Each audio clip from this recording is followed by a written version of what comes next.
Hi, my name is Akshay. I'm a founder and CEO of Studivity, and this startup is the mission is to create a movie with an AI. Okay, and with this help, around hundreds of thousands of filmmakers are using our platform to streamline their pre-planning and pre-production journey. Think of it, currently, many people are generating Ghibli. Okay, but if you get a sequence of all those storyboarding, how would it look like?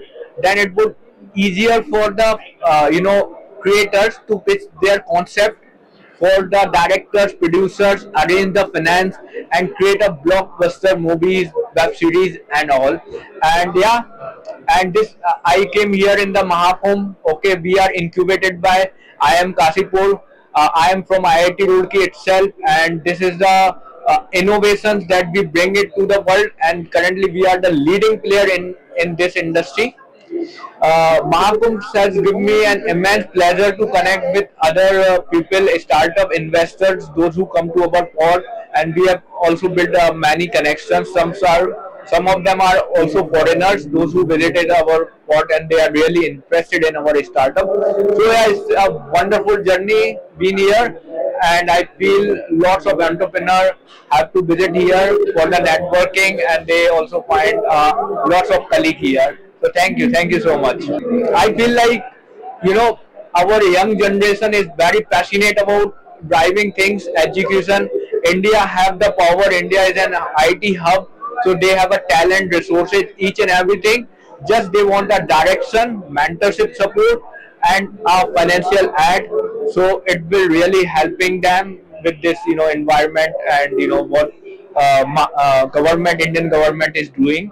So yeah, I feel like yeah, that's all. And thank you My Startup TV for featuring our startup and coming here. It's my pleasure. To stay informed about the startup ecosystem, subscribe to My Startup TV.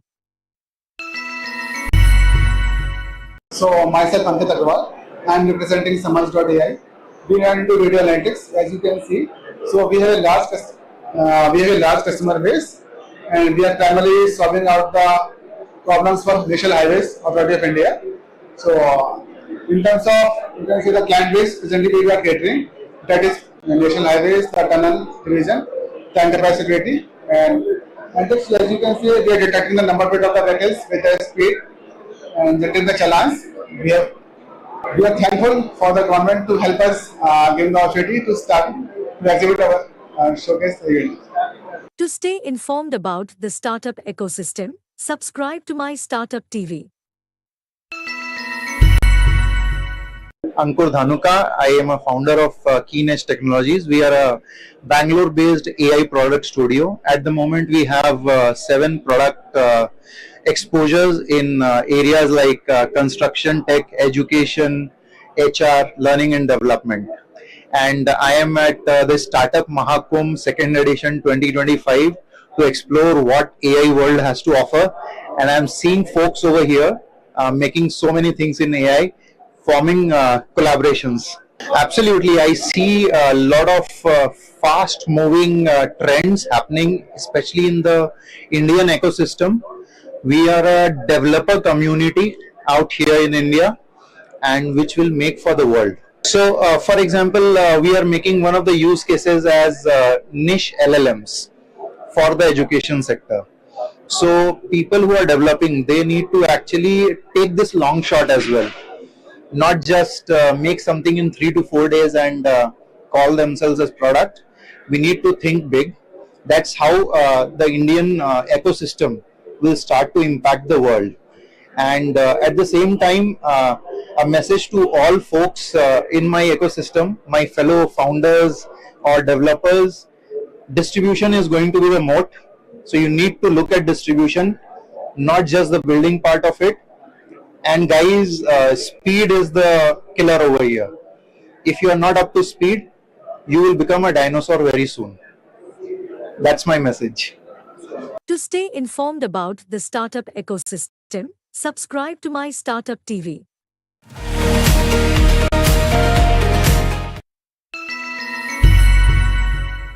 Hi, my name is Bhavesh Kothari. I am the Chief Executive Officer of MSSU iSpark Foundation.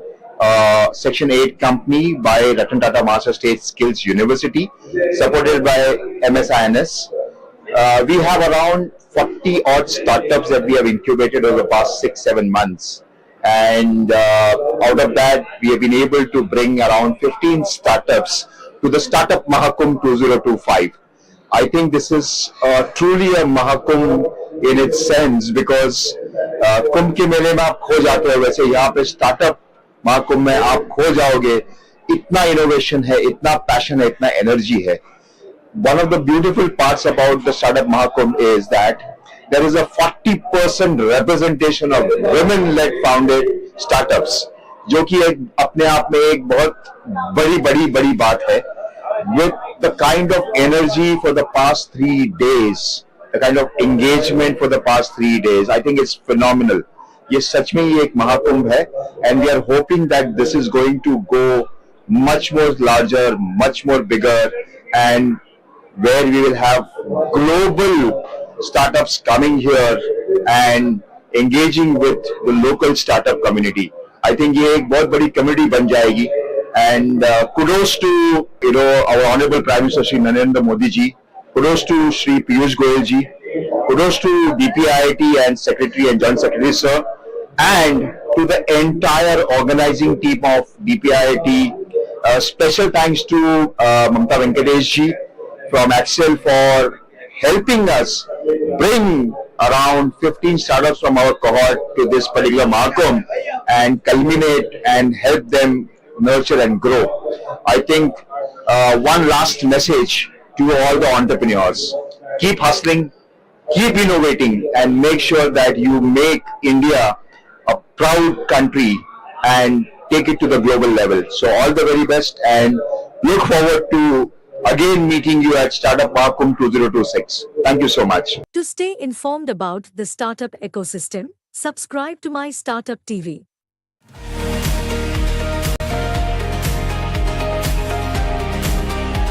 We have, about $680 billion to support the startups. So we would love to attract India startups to come to Korea. Startup Mahakumbh was really great choice of our government. Hello, welcome to My Startup TV. I'm Major Sunil Shetty. We are here at Startup Mahakumbh. We are at Bharat Mandapam, and I have my special guest with me, Crystal, who's the manager for Global Partnership Team. Crystal, welcome to. Thanks for talking to My Startup TV. Nice to meet you. I'm Crystal Lee. I came from Korean government agency, specialized for the startup support. So, Crystal, let's start by understanding, about startup ecosystem in Korea. Okay, yeah, South Korea is not, I know it is very popular in terms of the culture, but startup is also very strong in South Korea. We have fast growing ecosystem now, and Korean government is leading that ecosystem with lot of cooperation partners. So we have, about $680 billion to support the startups. That is the huge budget for the startups. And among that kind of support, we have the Ministry of SMEs and Startups. That is the major ministry to help the startups and ventures. And KISET, I came from the KISET, Korea Institute of Startup and Entrepreneurship Development. We are working with the MSS to support the different range of the startups. We know Korea for technology, right? So in India, if you see, startups are from maybe ice creams to technology to agriculture. So can you paint a picture of how the startup ecosystem is in Korea, whether it's technology or non-technology as well? Yeah, so I know not only technology, non-technology, there are different sectors of the startups, but we are specialized to help and support increase the technology-based startups. So because but we also have the government organization to work the food or non-technology-based startup company. But we are here with the specific technology.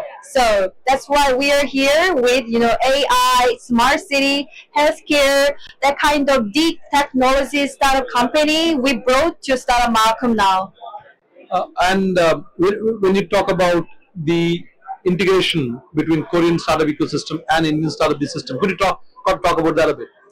Yeah, it is very big priority for us to work with the India startup ecosystem, and it means the government to government.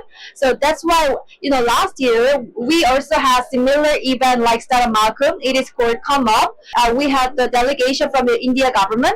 With the industry of the commerce, Ministry of the Commerce and DPIIT, they brought the amazing India startups to our event. So thanks to their visit to Korea, we also decided to make a visit here, and we heard it is really biggest and largest technology startup exhibition. So that's why we would love to strengthen the collaboration with the India government, and then we would love to make the more specific collaboration opportunity, like event we can organize this kind of event together, and we can want to keep sending Korean startups here, and also we would love to attract India startups to come to Korea. And how has been your experience and your startup that have come here for the Mahakumbh? How has been the experience? My experience, it's more than expected. I was so surprised of very vibrant and energetic ecosystem of here. Because I know India is really promising market, but indeed it's more than expected. It's bigger and larger. So that's why I'm very sure that this market and this India ecosystem is definitely will be the great opportunity for Korean startups to do business here, to make something. Definitely, there is no doubt. Yeah. So in the last 2 days and today being the third day, did you or your delegation make any connect that you want to take forward? Yeah, I think so, because many companies, as you can see, it is very crowded from the first day to the last day today. So we have met a lot of the different stakeholders. Yeah, the same startup company or government side or the media or the potential partners. They have made a very fruitful discussion. That means that we're gonna make the good collaboration opportunities, and it's not just only one time. We're gonna continue. So that's why I think this participation in Startup Malcolm was really great choice of our government. Thank you, Christine. Thank you for talking to MyStartup TV. My pleasure, and thank you for taking bite of us. And I hope you to keep an eye of Korean startup ecosystem. And we are keen to attract India talented youth to come to Korea, because we already have the budget for the foreign startups, foreign entrepreneurs. If they have interest in Korea market, we are ready to financially support, and we can also give a lot of information to them. Please, keep an eye of our program, our initiative. Yeah, we are ready. Yeah. MyStartup TV will definitely do that. We will follow Korean startup ecosystem and bring the stories to India and Indian stories to Korea.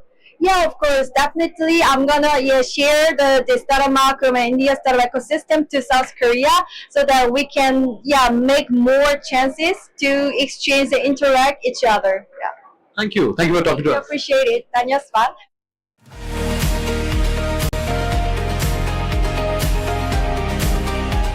We have about $680 billion to support the startups. So we would love to attract India startups to come to Korea. Startup Malcolm was really great choice of our government.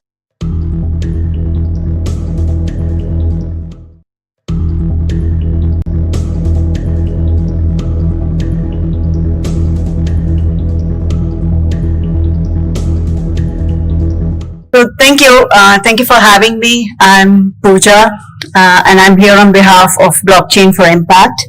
Very quickly, why I'm here. This started with our founder's vision, Sandeep Nairwal, who is an entrepreneur in himself, has done very well in blockchain community.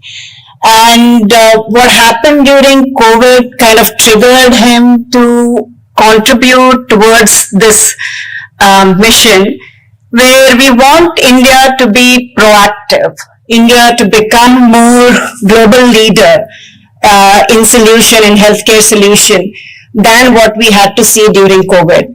So someone asked me just quickly how the seeds for this began, and it was actually during the second wave of COVID. Sandeep is based out of Dubai. His family member, who's a doctor here, who's now a CEO, they both were talking, they were extremely frustrated with the situation and the things that we were dealing here in India. So Sandeep being, who's a co-founder of Polygon, reached out to blockchain community to come together and contribute towards efforts in India. And what he thought was just something that will start as a relief volunteer effort, actually cascaded into what we're seeing now. So while for the first 1.5 years, we predominantly worked in relief, as you know, a lot of NGOs, worked with a lot of NGOs, 50 plus NGOs, spent more than $70 million towards relief effort. What we realized is that's just a stopgap situation, and you know, by just doing relief, we are not going to be well prepared for future. So that's what, when I said, started off being that we want to be more proactive. We want to make India one of the global leaders that provides solution, not just for India, but also for the world outside. So that's how Blockchain for Impact started. We actively started working in biomedical research and innovation about 1.5 years, a little more than that. We are a new organization. We are an entrepreneur in ourselves.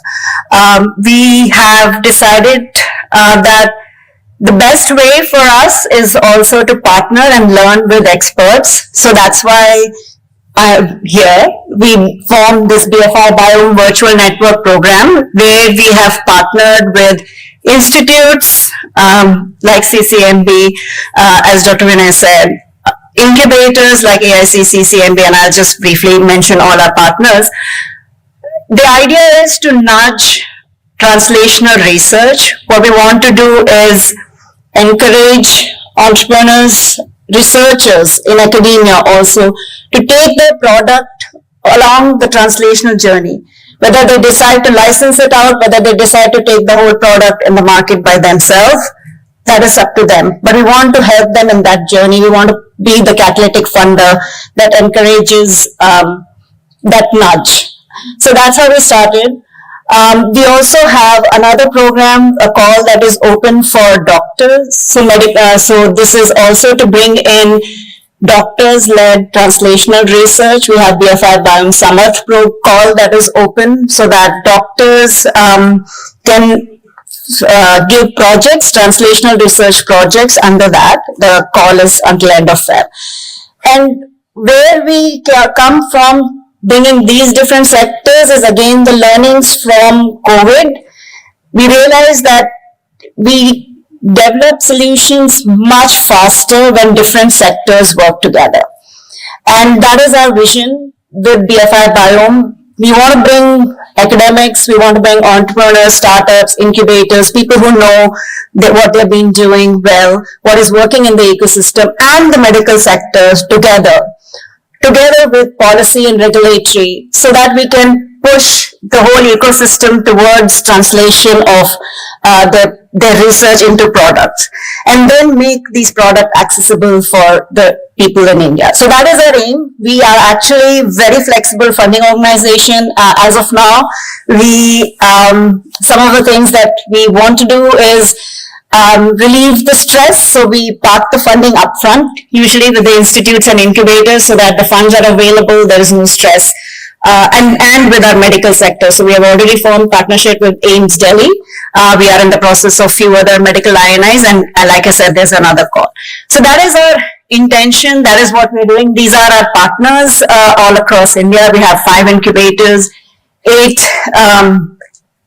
academic institutions, some of which are here and some which are not here, which we've just formed partnership in the last few months. And with everyone, what we're doing is pushing translation research. And we are actually looking to partner more, help entrepreneurs more. I really like the topic of today's, as Jirusha said, discussion. It's day one. And why I really like is, I think everybody, regardless of whether you decide to be an entrepreneur or not, I think regulatory requirement, understanding actually can help your own research. I don't think these guidelines are defined to hinder research. They can, if incorporated, actually can help your product development. I did my PhD and postdoc from US, and I'm an academic by training. Moved to India, and I was with Strand Life Sciences, that is the College of American Pathology, accredited next-gen sequencing diagnostic lab.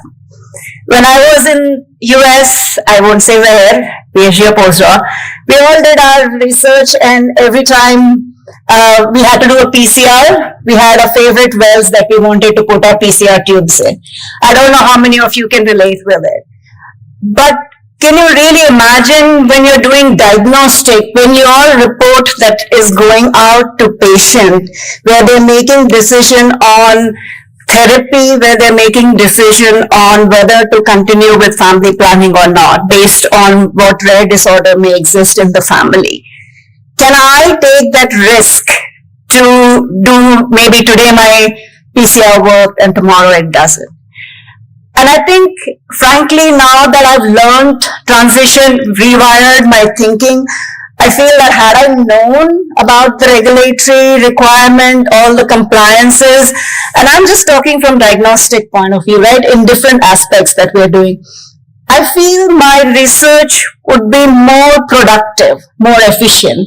And if at all something translation came out of it, it would have been already in compliance where we don't have to. So I feel regulation is something that you have to, instead of seeing as your enemy or something that, hinders progress, more towards, how can we incorporate so that we can be more efficient, more thorough with what we are doing. And I'm really happy that you've called this as day one, because really we all need to start regardless of whether we decide to become entrepreneurs or not. So I don't want to take too much time. There is a really very great lineup of speakers, and really thank you to AICC-CMB and the organizing committee for having designed this program, which I think is definitely a need of the hour. And we hope that we have more such programs, because we don't just want to support startups or translation research, but also to provide the support that is needed for them along their journey. And this is one of it. So with that, thank you very much. To stay informed about the startup ecosystem, subscribe to My Startup TV.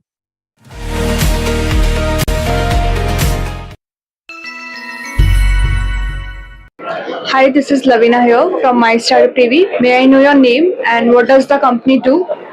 Hi, I am Gaurav Sharma. My product name is GetGaps, and we are Meta-approved WhatsApp business API platform where customer can create multiple chatbot workflows, or even they create a multi-agent solution for their business. Because nowadays what happen, like there is a single WhatsApp number and agents are talking, but business doesn't know what is happening and how chat is going with their customer. So we are also giving Android and iOS app for multi-agent solution, and it's a powerful tool to leverage WhatsApp through businesses. Yeah. May I know what are your takes from this Mahakumbh My Startup?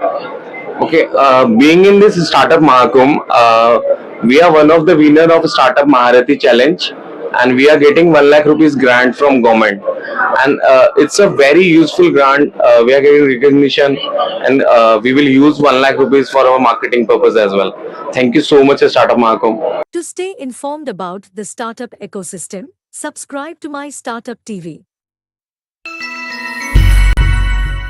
My name is Harsha, and I am Director of Operation in Urban Culture. So Urban Culture is a salon at home provider, and we are currently operating in 23 cities. And I will tell you honestly कि in this like salon industry ना, this is very unorganized industry. So basically यहाँ पे 1 से 2 platform आए हैं जिन्होंने इस category को कवर अप करने का ट्राई किया था, बट दे आर अनसर्टेनली, मतलब अभी वो उतना मार्केट गैप क्रिएट कर दिया है कि अभी और 2-3 अच्छे startups ventures they can cover it out, but हमें एक मेन चीज जो है जो हमने मेजर आउट की है, which is also the thing कि कस्टमर फ्रेंडली बनना बहुत जरूरी है। आपको अगर आप अपना प्रोडक्ट मार्केट फिट जो भी आप लेके आ रहे हो, अगर वो बहुत बियॉन्ड द एक्सपेक्टेशन है या फिर लीश है, तो वो डेफिनेटली स्टॉक आउट हो जाएगा, या फिर आप एक यूनिकॉर्न बन जाओगे बट आप उन कैटेगरीज तक नहीं पहुंच पाओगे कि एवरेज क्राउड तक नहीं पहुंच पाओगे।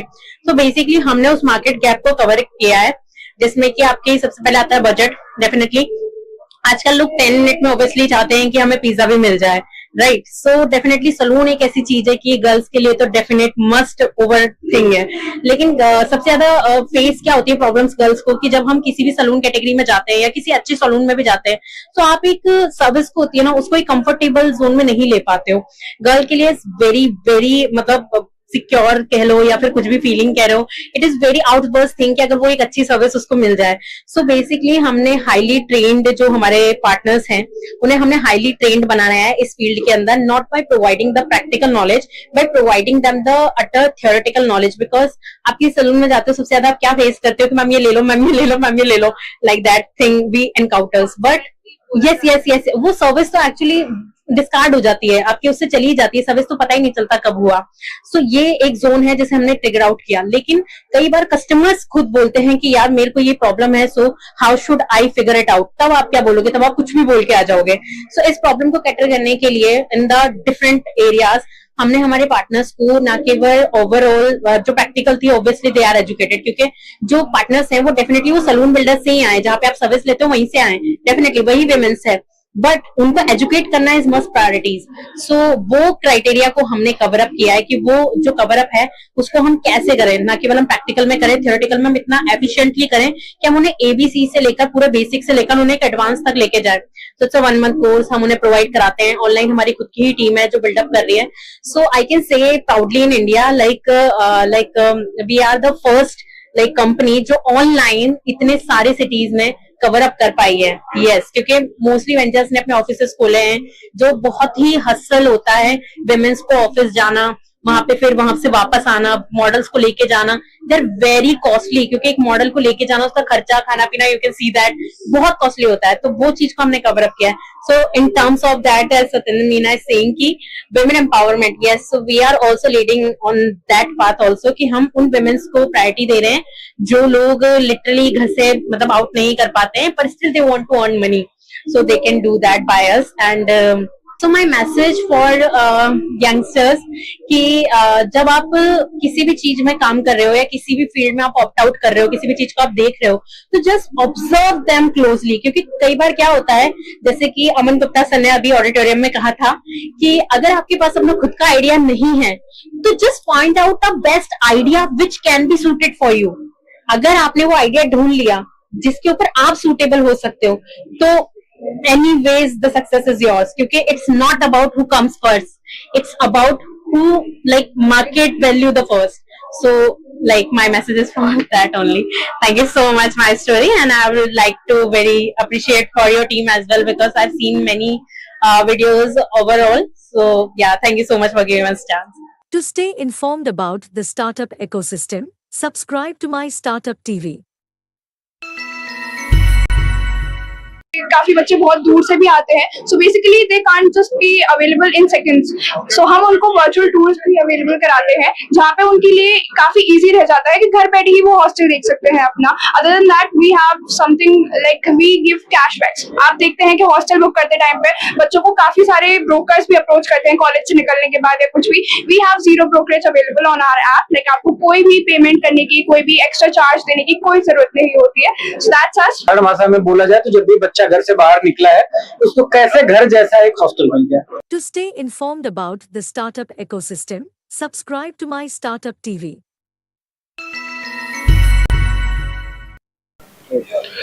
హాయ్ అండి, గుడ్ ఆఫ్టర్నూన్. నా పేరు జితేందర్. నేను ఎక్స్మెషన్స్ కంపెనీ నుంచి వస్తున్నాను. మాది వచ్చేసి పటాన్చెరు హైదరాబాద్లో ఉందండి. మేమేంటి అంటే ఇది బ్యాటరీ డ్రివెన్ రిమోట్ కంట్రోల్డ్ రోబోట్ని డెవలప్ చేసామండి. ఇదేంటంటే మనకు మెట్ట పొలాలలో అంటే కూరగాయలు కానివ్వండి, లేదంటే తోటలు కానివ్వండి, లేకపోతే పత్తి ఇట్లాంటి భూములలో మనము ఈ రోబోట్ అనేది వాడుకోవచ్చండి. ఇది ఎట్లా పనిచేస్తుందంటే దీంట్లో మనము ఒక్కసారి తోట అంటే ఇది పంట వేసిన తర్వాత అంటే విత్తనాలు నాటడం కానివ్వండి, అది మన అటాచ్మెంట్‌తో చేసుకోవచ్చు. లేదంటే సాప్లింగ్ అని చెప్పి ఉంటుందండి. సో, ప్లాంట్ సాప్లింగ్ అంటే మనం మొక్కలు నాటుకోవచ్చు. అండ్ స్ప్రేయింగ్ కూడా చేసుకోవచ్చండి. దీంట్లో 2 టైప్స్ ఆఫ్ స్ప్రేయర్స్ ఉంటాయండి. ఒకటొచ్చేసి ఎయిర్ బ్లాస్ట్ స్ప్రేయర్ అండి. అది మనకు కూరగాయలలో వాడుకోవచ్చు. లేదు తోటలో వాడతామంటే ఎయిర్ బ్లాస్ట్ స్ప్రేయర్ అని ఇస్తామండి. ఇది కాకుండా 3 రకాల డీవీడింగ్ అటాచ్మెంట్స్ ఉంటాయండి. అంటే కలుపు తీసేదండి.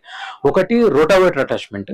అదొచ్చేసి మనకు భూమి లోపల మనము అడ్జస్ట్‌మెంట్ చేసుకోవచ్చండి హైట్. అంటే ఇప్పుడు పామాయిల్ లాంటిది అనుకోండి 1 ఇంచో, 2 ఇంచులే సరిపోతుంది వాళ్ళకి కలుపు తీయడానికి.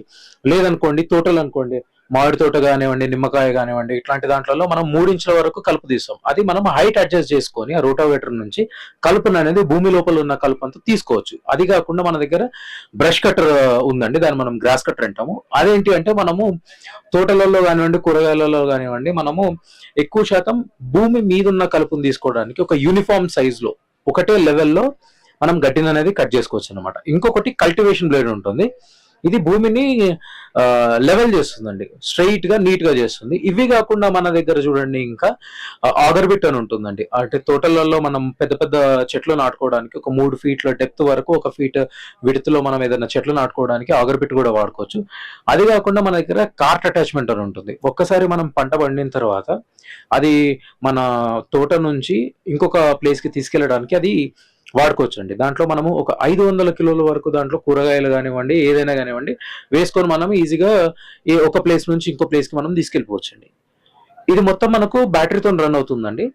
అండ్ రిమోట్ ఆపరేషన్ ఉంటుంది. రిమోట్ ఆపరేషన్ చూడండి మనకు 300 మీటర్ల వరకు ఇది మనము రిమోట్ రేంజ్ అనేది ఇస్తాం సార్. కావాలంటే మనము 500 మీటర్స్, 2 కిలోమీటర్స్ వరకు కూడా ఇస్తాము. బట్ దానికి సీసీ కెమెరా ఇన్‌స్టాల్ చేసుకోవాల్సి వస్తుంది. బ్యాటరీ వచ్చేసి మనకు లిథియం అయాన్ బ్యాటరీ ఉంటుంది. అండ్ స్ప్రేయింగ్ ఒక లిథియం అయాన్ బ్యాటరీ అంటే ఒక బ్యాటరీ ఫుల్ చార్జ్ చేయడానికి మనకు 3-3.5 గంటలు టైం తీసుకుంటుందండి. దాంట్లో మనము ఒక బ్యాటరీతో చూడండి స్ప్రేయింగ్ అట్లాంటిది వాడుకుంటే 4 అవర్స్ వరకు రన్ టైమ్ ఉంటుంది ఈజీగా. 4-5 అవర్స్. ఒక గంటకి ఎకరం బావు వరకు చేస్తుంది. అంటే 4 యూనిట్లు అంటే రూ. 30 ఖర్చు అవుతుంది మన దగ్గర. 4 యూనిట్లు అంటే రూ. 30తోనే మనం ఈజీగా 5 ఎకరాల నుంచి 6 ఎకరాల వరకు మనము స్ప్రేయింగ్ చేసుకోవచ్చు. అండ్ రోటావేటర్ ఇట్లాంటిది మనము రోటావేటర్ గంటన్నర నుంచి 3 గంటల వరకు పనిచేస్తుంది. అది గంటకు 1 ఎకరం పనిచేస్తుందండి. Grass cutter and cultivation blade వచ్చేసి అది 4 గంటలు పనిచేస్తుందండి. 4 గంటల్లో 4 ఎకరాల వరకు ఇది తీసేస్తుందండి.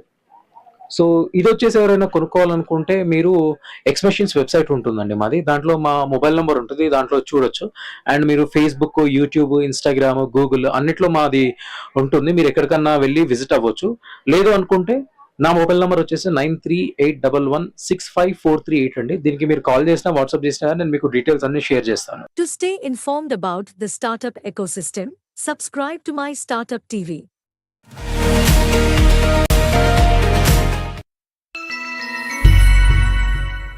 Hi, my name is Jack O. I'm the CEO of Uptempo Global. Uptempo Global is a business localization company, and our main purpose is to enable businesses to do global business operations much easier. Underlining a core competency that supports this is our language tech. So basically, we help with our language tech, multi-language localization productions, and real-time multi-language communications. We make it very seamlessly.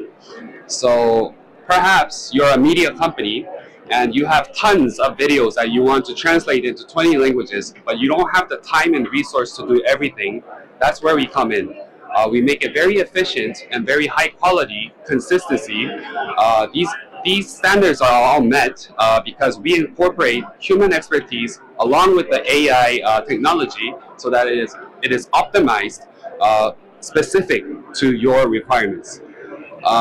Other than the static contents, we also work with the real-time contents. For example, if you're a developer from India and you want to work with Korean clients or Korean developers, but you're not speaking the same language, our solution can help you to collaborate and communicate in that specific IT domain jargons and terminology.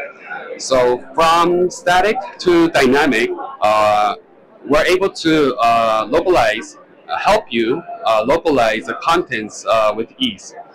So Uptempo Global, right now, we're exploring India, which is fabulous. We believe that we can also help out in the India's language problems. Whatever businesses, whatever purpose or industry that you're in, if you need the empowerment of localization solutions, feel free to contact me. So we are focusing on about 12 to 16 major languages at the moment because most of our Korean clients demand that. We work with multimodal from text to speech to text, video to text, images, and overall. With India, we work with some of Hindi, Punjabi, Bengali. We work with some dialects in terms of the data construction, but as soon as we have a strategic partner who really needs those multiple Indian dialects, we're able to dive in and build that customary solution together. I'm glad that you brought it up because that's exactly why we are creating our solutions. We are not creating solutions from the scratch. So our solutions are additives of GPT, DeepL, and etc. Because GPT and these AIs are very smart in the general purpose.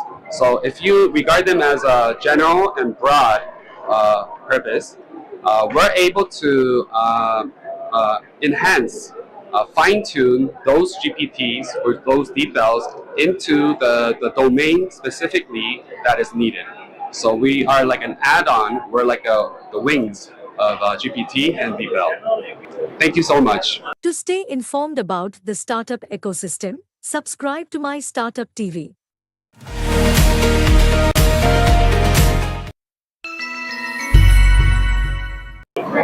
Hi, my name is Kajal Chaudhary. And I am Rajat Soni. And we are are founders of V2R Auto Infinite Private Limited.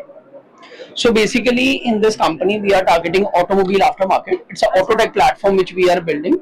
So we have one product which is vecrep.com. Vecrep.com is basically an online garage discovery comparison and booking platform जहाँ पे आप अपनी vehicle और उसकी requirement के accordingly you can find the best recommended garage in your city and get all the vehicle related things done. And even if you are not available in the garage, you are getting real time updates. तो हम एक authorized service center वाला ecosystem we are providing in the multi brand workshops. Secondly हमारे पास एक ERP CRM solution है which is VR Garage. It's a auto business platform जहाँ पे एक business owner अपना पूरा business को manage कर सकता है from inventory to job card to billing, everything they can track through this particular product. And along with this product, we have a car waterless products जहाँ पर आप हमारे product को use करके you just spray the product on your car and just wipe with your microfibers. So इससे like एक गाड़ी को clean करने के लिए 150 liter water consume होता है. So we are just focusing to like save the water in R India कि हम लोग हमारे प्रोडक्ट को प्रमोट करना चाहते हैं कि ज्यादा से ज्यादा वाटरलेस के प्रोडक्ट्स को यूज कीजिए सो दैट हम अपनी इंडिया में ज्यादा से ज्यादा पानी को वाटर को सेव कर सकें. तो विद दिस प्रोडक्ट मतलब आपको सेम प्रोडक्ट के अंदर you can get wash and shine done. तो आपको अब सर्विस सेंटर्स पे खर्चा करने की जरूरत नहीं है, आपको बस स्प्रे करना है एंड वाइप करना है, your car is fully shined. तो अभी recently we got a award from like minister of India हाँ which is Arjun Meghwal sir. उनसे हमें promising startup of the year का अवार्ड मिला and it is being given to only 5 startups all over India and we were one of them. So we would like the fellow entrepreneurs here, like startup is a very booming thing in India. You can also. And yes, thank you so much for like give us opportunity to come in the startup Mahakumbh. और यहाँ पे बहुत अच्छी हमें corporate customers का connect करने का मौका मिल रहा है, collaborations की बहुत अच्छी opportunities है. So we just give the कि every entrepreneur should come these kind of events ना, so that they get lots of exposure. So yes. And we are looking for more and more investor reach outs, fellow members to come and join us. Thank you so much. Thank you so much for My Startup TV. Thank you so much. To stay informed about the startup ecosystem, subscribe to My Startup TV. Very good evening. Myself is Kamal Pedinti, founder and director of Path Institute Biotechnologies. Today the event on regulatory compliance arranged by CCMB AIC under guidance of Dr. Madhu and Dr. Ramji Garu and the team. The event was very informative and very insightful, given by a lot of government officials from CDSCO and BIRAC, and also from a lot of startups. They shared their experience. This is one of the very finest workshop that has been arranged by CCMB, which given a lot of insightful for the startups on the regulatory journey, also like in how to think on when we start the medical devices manufacturing or design and development. To stay informed about the startup ecosystem, subscribe to MyStartup TV. My name is Briganka.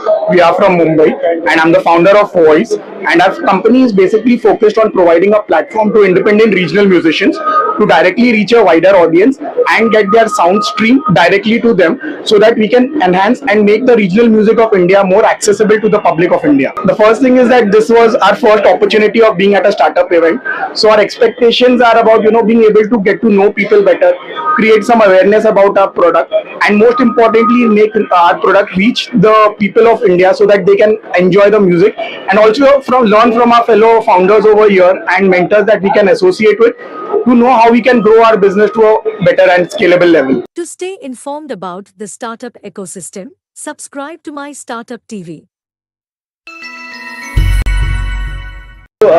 My name is Mahesh Shah and I am the CEO of MealPay. We are an enterprise food tech solution. So we are mainly solving for large food commerce solutions for universities, corporates, theaters, co-working spaces, industrial parks, and all such locations where meals are supposed to be managed in bulk. And there is no digitized ecosystem that is available as of now. All it happens in crowd and a lot of inconvenience.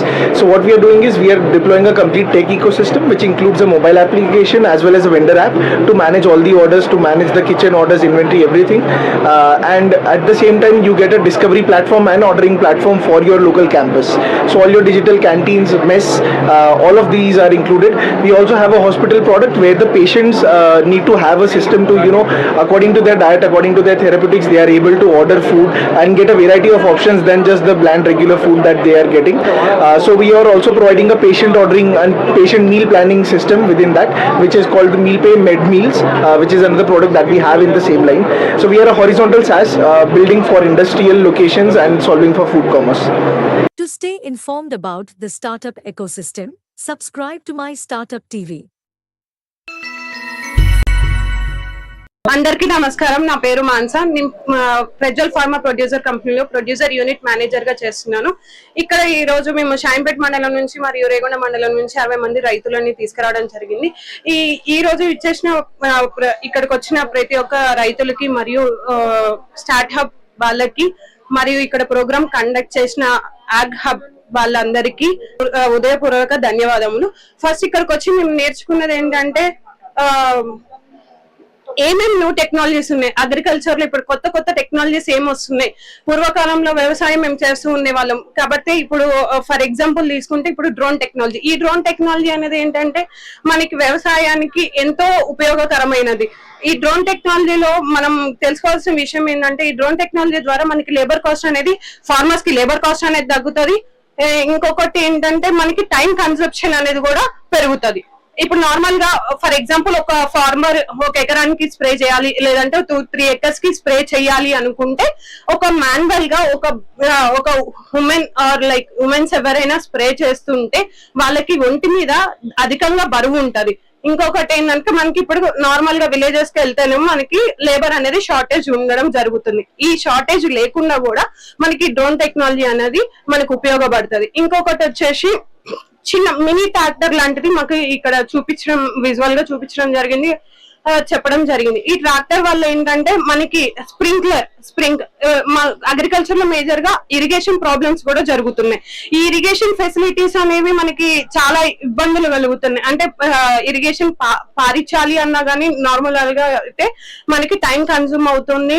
ఇంకొకటి ఏంటంటే మనకి work చేయాలన్నా గానీ మనకి ఇబ్బంది అవుతుంది. కానీ ఈ మిషన్స్ ఈ కొత్త ఏవైతే న్యూ టెక్నాలజీస్ ఉన్నాయో ఆ మిషన్స్ అన్ని కూడా మనకు ఉపయోగపడతాయి. మేజర్ గా నాకు నచ్చింది ఏంటంటే మెయిన్ గా ఈ పాయింట్ లో ఫార్మర్స్ వాళ్ళంతటి వాళ్ళు ఒక సొంత ఐడియాని డెవలప్ చేసుకొని దాన్ని ఆగ్ హబ్ వాళ్ళు సపోర్ట్ చేస్తున్నారు. ఎవరైతే ఫార్మర్స్ అసోసియేషన్ ఉన్నారో వాళ్ళని సొంతంగా రైతులకి ఏవైతే కొత్త టెక్నాలజీస్ కానీ వాళ్ళ ఆలోచనని కూడా వాళ్ళు వద్దు మీది ఇది తప్పు కాదు అని చెప్పకుండా మీ దాంట్లో ఈ చిన్న మిస్టేక్స్ ఉన్నాయి కరెక్షన్స్ చేసుకోండి. ఆగ్ హబ్ వాళ్ళు కూడా వాళ్ళకి సజెషన్స్ ఇస్తూ ఆగ్ హబ్ వాళ్ళు కూడా మనకి రైతులకి పూర్తి సహకారంతో ఇవ్వడం జరుగుతుంది. అండ్ ఇంకొకటి ఇప్పుడు అలానే ఇక్కడ ఒక ఫార్మర్ విజిట్ చేయడం జరిగింది. ఆ ఫార్మర్ ఏంటంటే రిమోట్ మోటార్ ఆఫ్ చేయడానికి ఆన్ చేయడానికి ఆఫ్ చేయడానికి 1 కిలోమీటర్ 2 కిలోమీటర్స్ దూరంలో ఉన్నా గానీ మనం మోటార్ ఆన్ చేసిన తర్వాతకి ఎక్స్ట్రా వాటర్ అనేది పారిపోతుంటాయి. కానీ అక్కడ మనం ఏదో ఒకటి విషయంలో మర్చిపోతాం. అలాంటివి కాకుండా మనం ఒక 2 కిలోమీటర్ల దూరంలో ఉన్నా గానీ అది ఆఫ్ చేయడానికి అదొక రిమోట్ అనేది తయారు చేయడం జరిగింది. అది కూడా నాకు నచ్చింది. Thank you. To stay informed about the startup ecosystem, subscribe to MyStartup TV.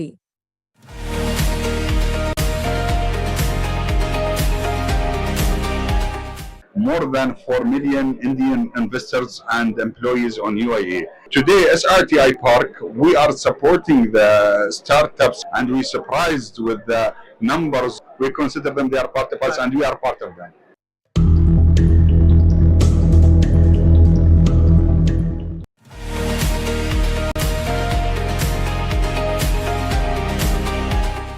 More than 4 million Indian investors and employees on UAE. Today, SRTI Park, we are supporting the startups and we're surprised with the numbers. We consider them, they are part of us and we are part of them. Hello, welcome to MyStartup TV. We are here at Startup Mahakumbh at Bharat Mandapam. I have a special guest with me who's Mohammed Salim, who's the manager for Sharjah Research and Technology Park. Welcome to the show. Hi, nice to meet you. Pleasure to meet you all. And thank you for hosting us here today. The exhibition today was very fruitful of people and many interaction on and engagements to know more about UAE market, especially Sharjah. So today our participation here on Mahakumbh Startup Exhibition is to explore the collaboration with the governments and the startups, and we're surprised with the numbers of companies that they have been visit us on our booth. We explore with them many potential of businesses between us and them. The relationship between the two governments, UAE and India, as you know, since maybe 20s or 30s, the first trade that was between UAE and India on spices and golds. That's in old days. On 2025, it's the investment. It was much bigger between the two countries, and that's what our both country leaders they aim for both governments and people and community. So the relationship between India, UAE, Sharjah is driven more by people to people, isn't it? Exactly. And here we are trying to do the same thing now in the startup community, the startup ecosystem, or the entrepreneurship, isn't it? Exactly. I totally agree with you. Today, Sharjah, we have, or let me talk in the scale of UAE. Today, UAE are hosting more than 4 million Indian investors and employees on UAE. And UAE, it's considered the second country in the world which is hosting Indian people. The first country it's US. US, they're hosting around 6 million Indians, and UAE, it's coming the second. That it's mean that UAE, it's a hub of the business, the investors on the world, and especially between India and UAE. We consider them, they are part of us, and we are part of them. Thank you for that. You're most welcome. So let's talk about these startup ecosystem in UAE and Sharjah in particular. If you can paint the picture of how the startup ecosystem is for the benefit of Indian startups and investors. The community of startups, it's important for UAE. The young people who have a new idea, the new generations, where they scale up the ideas to a technologies or to an innovation. This is what the countries needed these days.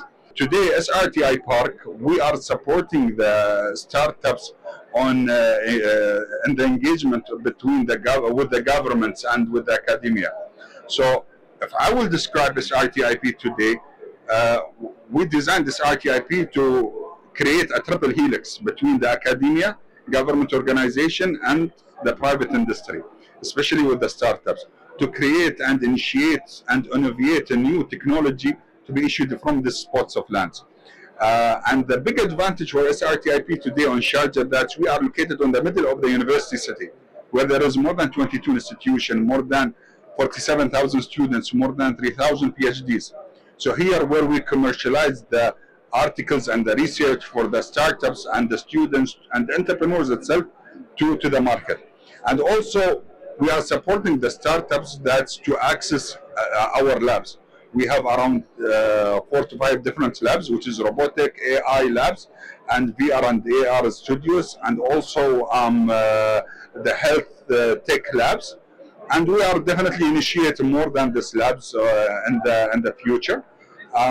So we are also helping the startups to create their own prototypes on the labs from A to Z, from the 3D printing parts, from the electronic parts, programming, and even from the shading the equipments and other things. UAE and Sharjah, this is a melting pot for global, businesses come there, right? They do different types of business, logistics, food, all of it. Is there anything that UAE is looking to collaborate with Indian startup ecosystem? Of course, 100%. Look, I will tell you one thing. Leave the collaboration aside. Now I'm talking about the startup. The startup today are the backbone of the new generation business. So the governments, UAE government or even Indian government, the support where it's being provided to the startups, it should be continuing not only about funding and that, even on collaboration with other organizations as in a government and also private industry.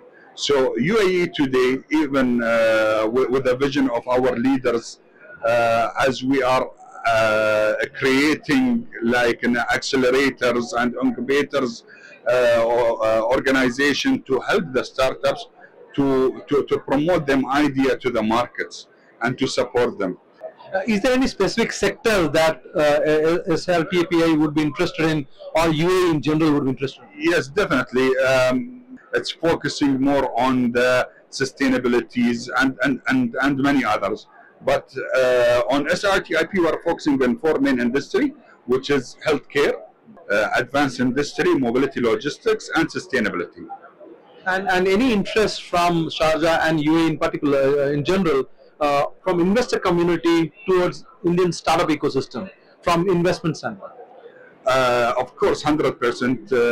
During the past 2 days, the engagement what's been done, we already organized for next week that they are going to visit us on Sharjah. So definitely, our presence today here, it was benefit for us and even for the startups. So with that, how do you, because UAE and Sharjah, they do through the year, they conduct big events, mega events like this, right? So when you compare that with Startup Mahakumbh, what are your thoughts? I think we need to do similar to this exhibition in Dubai. Because as you know, you have just mentioned you have visited the Arab Food and Jitex. This exhibitions, it's more for the scale-up companies, the global companies. But for the startups, I think we need to do something related to Mahakumbh Startups exhibition, which I'm quite sure we will attract all startups in the world to be part of this exhibition as it's been done in India.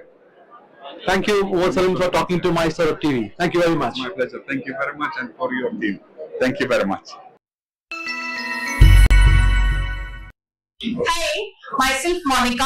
I am head of legal here at Asanville, and our main goal is to spread awareness around this legal services. So we see that a lot of Indians are not aware about how the legal hierarchy works. So whenever someone, it's a taboo subject, I would say, and whenever someone dies, then their family members have not clue that how and where these assets are located. So in India, currently 4.5 lakh crore assets are lying unclaimed, just because their family have no idea where these assets are situated. So our main agenda is to spread the awareness so that no assets are lying unclaimed, because it's our hard-earned assets. So we don't want that families should suffer. And the second objective is that in 2025, we are targeting to spread awareness to the women.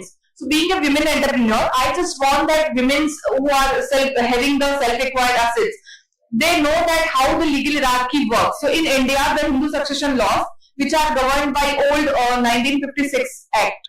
So, based on these laws, the self-acquired assets of women will be distributed among the husband and husband's families. But we see that there could be a lot of single daughters, and parents are also, dependent or liable for the daughter's earning. So we want to spread that awareness that women should also have that financial independence, and they want that how their assets, their self-acquired money should be distributed among their parents, their siblings. So this is how we want to spread that awareness, and we are here at Startup Mahakumbh for this purpose only, and it's going great here. We are receiving good traction, and then we are receiving a lot of interesting queries that people are thinking that if they have nominee, their wife will automatically get everything. So we are collecting, a lot of insights from the Indians at this Startup Mahakumbh, and it's quite interesting for us as well, so that we can also spread the awareness and feel the real pain of India, what Indians are thinking, and how we can leverage this opportunity to solve these problems. And then Asanville is doing that. Yeah, that all. To stay informed about the startup ecosystem, subscribe to My Startup TV. Mukesh this side from Prime Bets, and I am the CEO of the company. Actually, we are providing stay plus food at very affordable price. That is starts with $399. What we are actually doing is we onboard PGs, and we have a platform, Prime Bets, that actually connects travelers and PG providers. So you can get 99 rupees for a sharing bed, and you can also get a private room for 500 to with all the amenities like hotels. To stay informed about the startup ecosystem, subscribe to My Startup TV. My name is Namita. I head the sales and marketing for the hotel division called Spree Hotels. So that's a that's a company by Is My Trip. Look into the sales vertical out here. Obviously, we are looking at the business tie-ups and the increase of the volumes, and for every sector of Is My Trip, whether it is MICE, whether it is B2B customization. That's the main target. That B2B platform should increase many folds for us. To stay informed about the startup ecosystem, subscribe to My Startup TV. My name is Mr. Nima Sona, and I am from Arunachal Pradesh. My startup name is NE Organics, which stands to Northeast Organic. Basically, my startup promotes organic products from Northeast India, and we are into multiple grains, herbs related product, and spices. So our vision is to make Arunachal to be self-sustainable by empowering our local farmers. We do have almost 250 plus farmers whom we are empowering, and we are making sure that they should make a sustainable development. Right now, we are super excited to be a part of this Startup Mahakumbh, and we are having a lot of interaction with investors and customers, and we are really getting a lot of feedbacks from all across the nation. And we are also privileged to be a part of this Mahakumbh startup, where we are looking forward that there are investors, there are venture capitalists, and there are customers, where we can do a B2B connections, B2C, and as well as we can connect with other entrepreneurs as well. To stay informed about the startup ecosystem, subscribe to My Startup TV. My name is Mr. Nima Sona, and I am from Arunachal Pradesh. My startup name is NE Organics, which stands to Northeast Organic. Basically, my startup promotes organic products from Northeast India, and we are into multiple grains, herbs related product, and spices.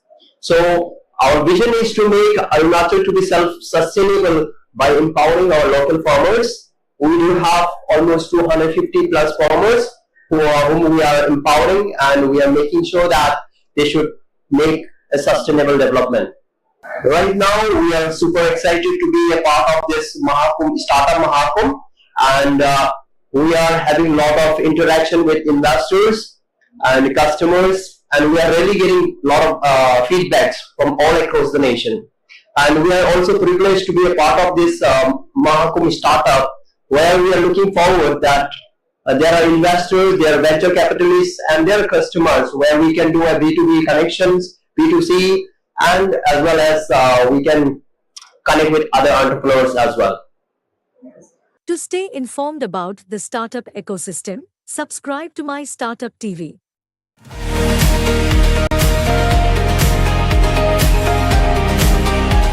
So Assam Startup is an initiative that has started around, the department is called Department of Innovation, Incubation and Startup. And we're planning to create a holistic ecosystem not only for Assam, but also for the whole Northeast. Assam is a leader in tea, in hydrocarbons, in green energy.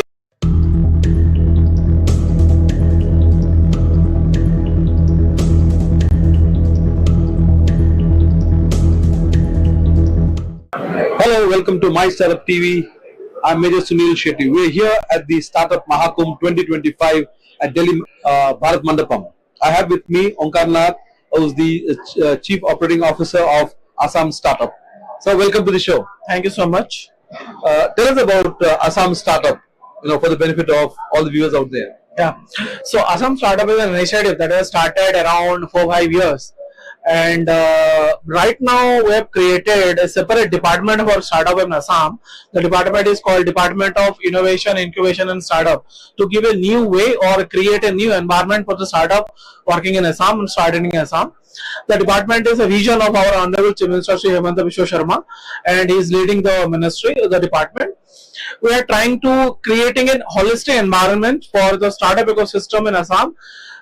The technology in which we have hold the area in which the startup in Assam are working, we are trying to figure it out also to set up a valley or a village where the startup ecosystem altogether can work, and we are planning to create a holistic ecosystem not only for Assam but also for the whole Northeast, and we are trying to support the Assam startups to grow in India and in the global level.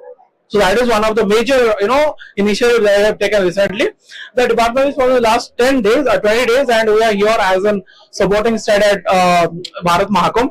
And it's feel good to be a part of this ecosystem and interacting with a lot of people, taking suggestions, and our startup also meeting with them. And it's a very good platform to showcase our strength in front of the national platform. So are there any specific sectors where you're focusing as Assam Startup, or is it sector agnostic? So we have a lot of sectors that you can say Assam is a leader in tea, in hydrocarbons, in green energy, in river technologies or blue economy, you can say. Right now we are also trying to add this Tata Semiconductor plan, which is one of the key initiatives by Government of India, and that is definitely helping us to support the startup and grow the startup in technology domain as well for the future generation, and also AI, ML, and the emerging technologies. So we are sector agnostic, but our focus is on around 4-5 sectors that I mentioned, and we're trying to build on that. Later on, we'll try to focus on all the sectors as well. Assam, as you said, is known for its tea, the other products that come from Assam.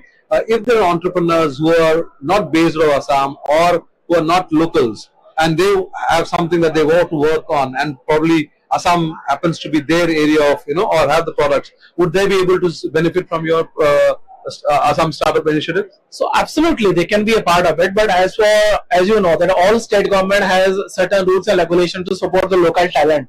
We also have that. If any startup is promising and they wanted to work with us, they are most welcome. They'll go through the process of how the Assam startup functions and what are our rules and regulations. And also, that is not only for the startup to get government support or government grants. There are all the other avenues also the startup can explore. There are avenues like they can part of any government initiative, they can part of any government departments. It might not be there, registered in Assam. They can work with us. That's how it is. How's been your experience in Startup Mahakumbh this year? Yeah, it's fantastic. So this is the second edition. I'm fortunate to be a part of first edition as well. I was one of the core members when the Startup Mahakumbh was the concepts are drafted under the leadership of Piyush Goyal sir last year.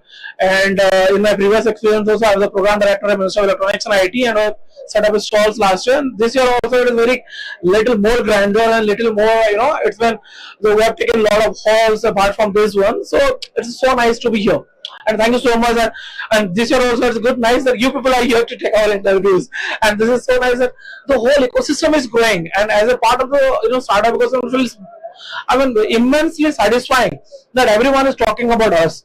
Earlier, no one is talking about a startup ecosystem where, as I say one thing, that people who are working in the startup ecosystem, apart from startup also, are doing a service to the nation.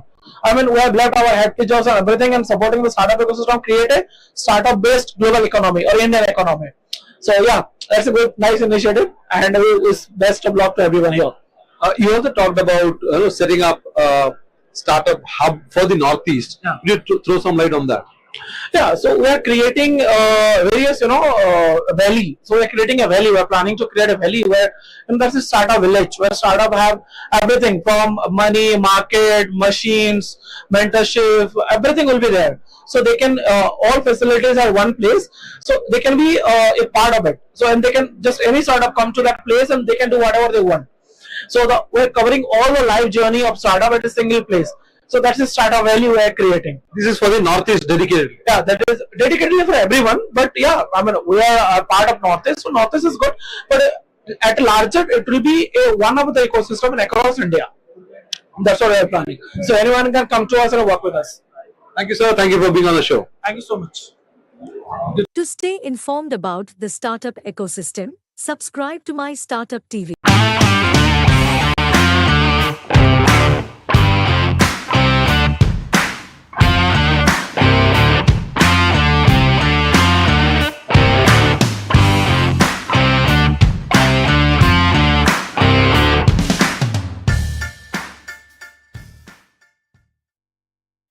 So really great sessions, and just like we saw in the talk, there is food effect on how the drugs are taken up.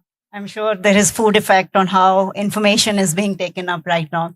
So this is supposed to be actually more like a fireside chat. We'll try to keep it informal, more engaging. I've already had interaction and it was already like I know them very well, and though we are meeting for the first time. So the whole idea, and I will let you all introduce yourself, but we've been hearing since the morning how important it is, to think about regulatory aspects and to think about it from the very beginning, right? So while you introduce, even though this question I wanted to keep for one of the last thing, is so that we have attention from the audience, is what is it that one of the biggest hurdles that you faced in your entrepreneurial journey? And how did you decide, and at what point, you felt that I wish this was different? So with that, I would like to please start, please with introduction, because I don't want to keep, whatever is available on the online forum, but more personal at your level. Very good afternoon all, and thank you very much for the panel discussion, and thanks Dr. Ramjigar and CCMB team. So myself is Kamal Pedinti, and representing company called Path Institute Biotechnologies, and the founder and CEO of Path Institute Biotechnologies. So we are mostly working on the medical devices under Class C products and also Class A medical devices. So the products what we are making is like tumor biomarkers, which are like primary antibodies for the cancer diagnostics for immunohistochemistry application. Also, we have an end-to-end of histopathology equipment that we manufacture here. So the journey for first, we started in 2013. That time there was no medical devices regulation formally planned. But since I worked in US for almost a decade, having US FDA and ISO 13485 experience. So what we have done initially from beginning itself, we started our application or the dossier or the DMF device master file or DHF design history files according to the US FDA, which made us very easy when 2017 regulations came in. And one of the approval given by Madam Vishala Madam. So that was something, initially it was a great challenge, but again, it is now as on today, the MDR rules have been defined very high level. In fact, even Singapore and USA have a similar kind of rules. Thank you. I will ask questions, but so what I learned from you was you have exported to more than 20 countries, right? So what are the challenges that you may have faced? Just if you can add as we continue with the other panelists before that. As of today, we are exporting to almost 20 different countries. and each country regulations are entirely different. Mostly the countries what we are exporting to Middle Eastern countries and some of the European countries. And in fact, like, we do have a branch in US, so US also we are working on. According to the medical devices, there is like 510K approval is required, PMA, pre-market access approval. Then having CDSCO, the manufacturing in India, every country require a free sale certificate to be given when they are importing. Along with that, ISO 13485 and also when you go to the European market, you have to have your product to be CE marked. So when we go there are so many regulatory bodies. It is the founder or the promoter responsibility to choose which body is being accepted by each and every country. So there are, in fact, in CE itself, there are so many other CE marking is there, but some countries they take only BSI. I'll reserve my other questions. Shiva, would you like to introduce yourself? And also one thing, we've seen throughout today, the question that, you should start thinking regulatory at the very beginning. But as a researcher, as an academic, sometimes when I'm doing research, I really don't know what my product is going to look like.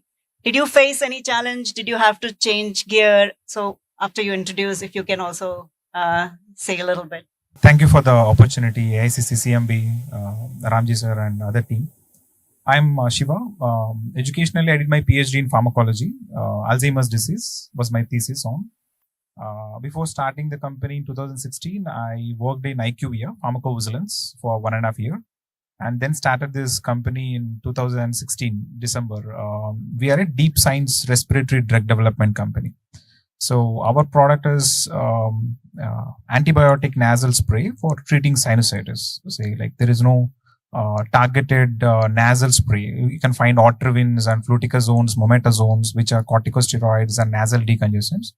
But we developed an antibiotic because when you take antibiotics, there are a lot of side effects, gut-related side effects. We wanted to develop a nasal spray so that it is precisely delivering into the upper respiratory tract or into the maxillary sinuses. That's the product we developed. And we are primarily an IP-oriented company. We have so far 12 patents and 6 of them are granted patents. And coming to your question, like when we started, like definitely we did not do anything. Just the idea of why shouldn't we deliver antibiotics through the nasal route? That's the idea which we started. No regulations. We did not. However, I have worked in pharmacovigilance, but we did not know the exact pathway. What is the, say, like whether we have to take 505(b)(2) pathway or subsequent new drug application in India, or Form 44 or Schedule M, GLP, GCP, all these guidelines we did not know. After interacting with several founders, I understood that anybody will start with the same intention, with the same kind of questions. So you are more obsessed with the product. You want to develop the product and you don't have the bandwidth, both in terms of energy, capital, human resources. You don't have bandwidth to look all these departments. You call it as funding, or you call as product development, you call as regulatory pathway, you call as clinical approach. Like you interact with a lot of doctors, what should be the endpoints? All this we come to know in the journey. Like when you start, definitely it's the product, only the product. Later on, when you get into the market will hit you like anything. Then you will learn. That's like my experience is for the first 3 years, we spend a lot of time on the product. Then next 3 years, we went to the market hit us. You have to stand that, then learn, and then you start the journey again and understanding all these separate departments required. What is happening in the drug discovery ecosystem, in the capitalistic drug discovery ecosystem, how that functions. What is that you have to consider when you are looking at the regulatory markets? Like in US, you have a more insurance kind of a thing. What are the population size you should target? In India, how should you target the population size? What are the population or the customers you have to take into consideration? What is the consumer behavior you have to take into consideration? It's a journey. Like first thing is about product. You start with the product, you do it, and then get into the market. You learn it. If you were to change one thing, right? I know this is for later, but because we learned, right? So you start with the product and then you start with the regulatory compliance, right? But if you don't know your product, so you're sort of catch-22 there, right? And by the time you said you did the product for 3 years and then you got into regulatory. So do you think, however, if given a chance, you would be able to incorporate regulatory from the very beginning? Answer is yes, but see, again, you don't have the time and bandwidth. Primarily, you don't have time because you need to spend time. Even if you look at large case studies or most of the new drugs or new products come through in-licensing or acquisition to the large companies. So what I understood after interacting with the companies is that why they don't allocate the capital or human resources for new product development. It's a bit challenging thing for them until unless you have that intention or passion for the products. So when you are starting, that is the only thing you have. You have the passion and intention to develop the product. So what you do is develop the product. In our case, what has made a significant change is when we reached out to companies to buy our product, we knew our limitations. Like from day one, we are clear that we want to be an IP oriented company. We want to license the product to large company. We don't have a bandwidth to distribute the product across all the retail pharmaceutical stores or distribution centers. So there are companies which are generic oriented, so they can take the product across India, which have like 2.5 lakh medical representatives. That dynamics are different. We cannot play that role. So our limitations we knew. When we reached out to companies for in-licensing the product, we have the patent, we have the technology, we have all the documentation, not documentation, I'll speak about that.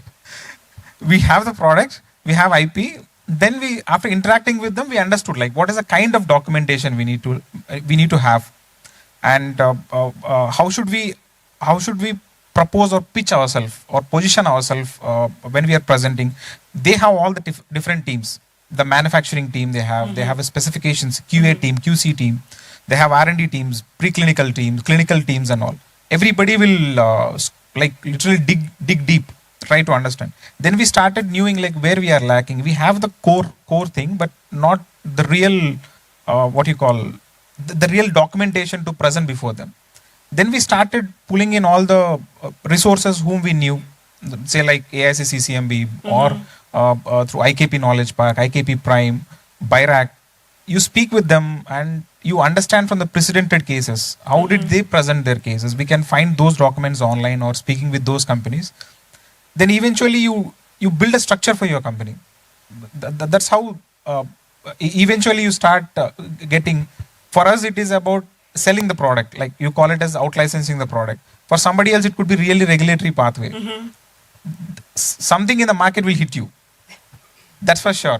Yes. For somebody starting really fresh, really amateur, you make the product somehow with all your expertise and with all your intentions. But at the end of the day, when you reach out to the market, you will come to know. You should be ready for that.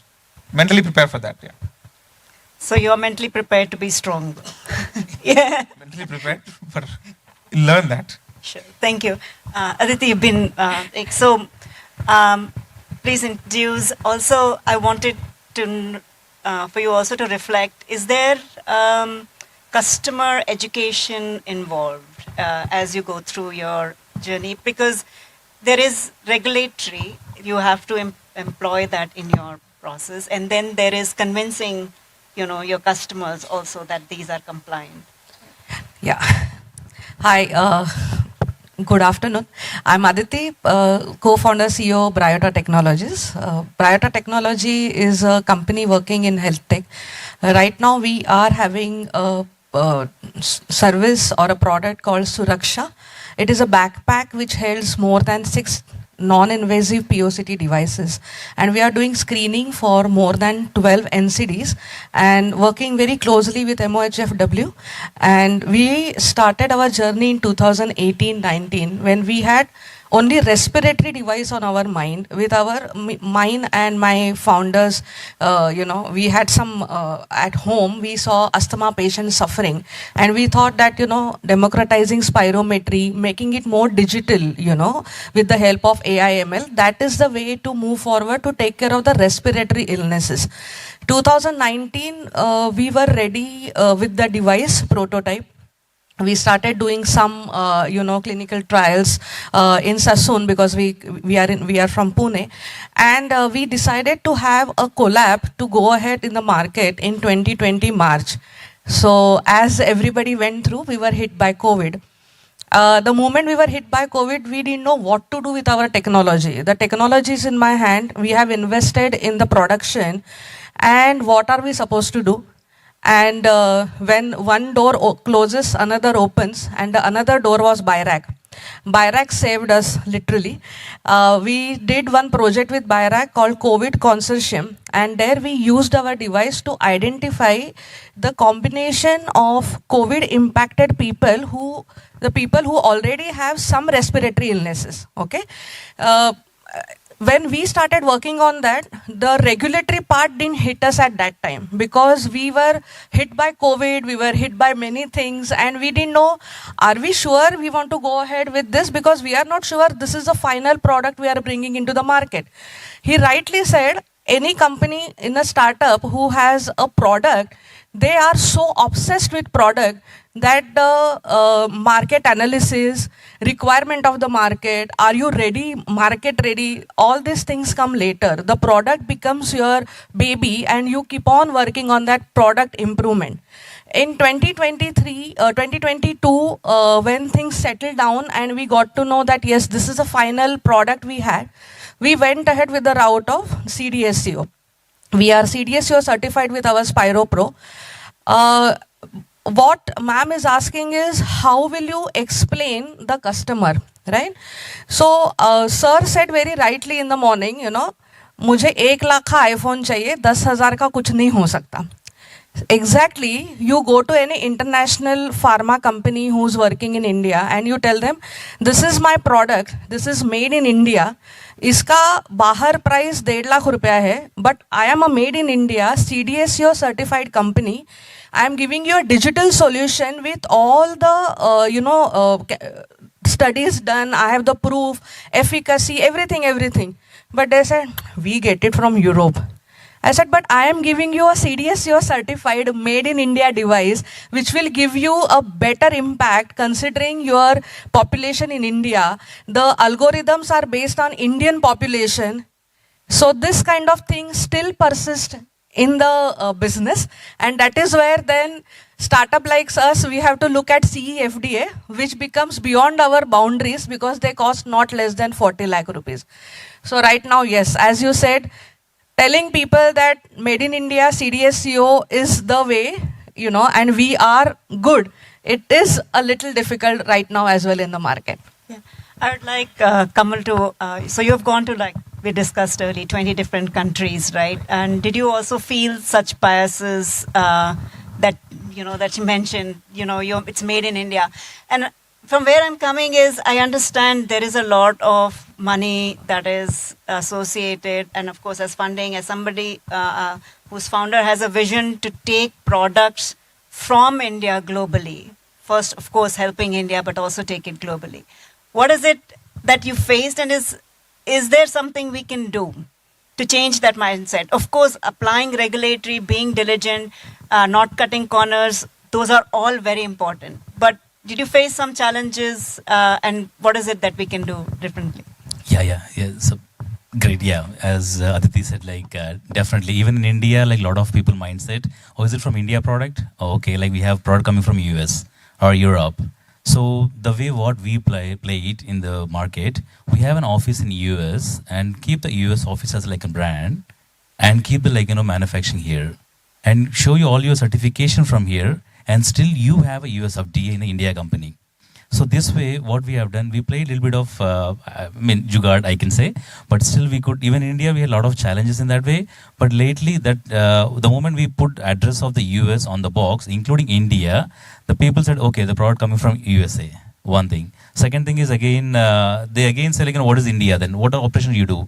Then our competition is very smart, right? What they will say, no, they don't do in US, they always make in India. So again, another challenge is coming. So what we say in general, what is the difference between the product you're getting from US and India? Can you do a blindfold? We did a lot of challenge of the blindfold, given 4 different antibodies, I would say, 4 different antibodies and different blindfold, and you pick up which is path-instru antibody.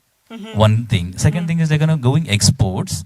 So now what we are doing, still we have a lot of challenges. When we go to all these international trade shows, we go to all the pathology trade shows across the globe, at the same time, where they will ask, oh, product from India, that's okay, we'll talk later. So now we have changed our thing. We are going into the Canada now, having office Canada, making manufacturing in Canada. From there, same entire R&D validation, everything is been in India. You don't have to spend a lot of money on R&D validation, all your product development cost. Only thing you just transfer the technology, get certification from local body like Health Canada or MDSAP or ISO 13485, and make in Canada. Only you put on the money on the manufacturing itself. So your product is ready, your development is already done, and you can go across the globe. So this strategy we just applied. With this, we could enable another 35 countries. Wow. Okay.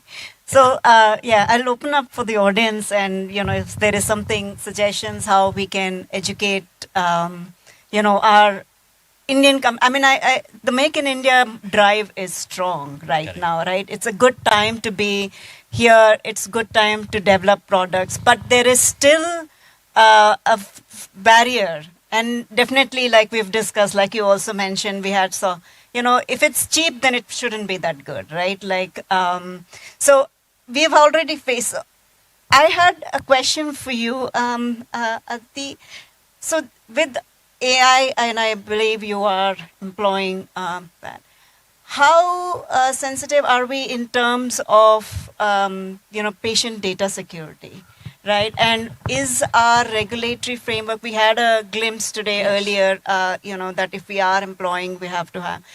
Are we able to ensure, educate, or people don't care? Because I go anywhere and they are just copying my Aadhaar card like there is nothing.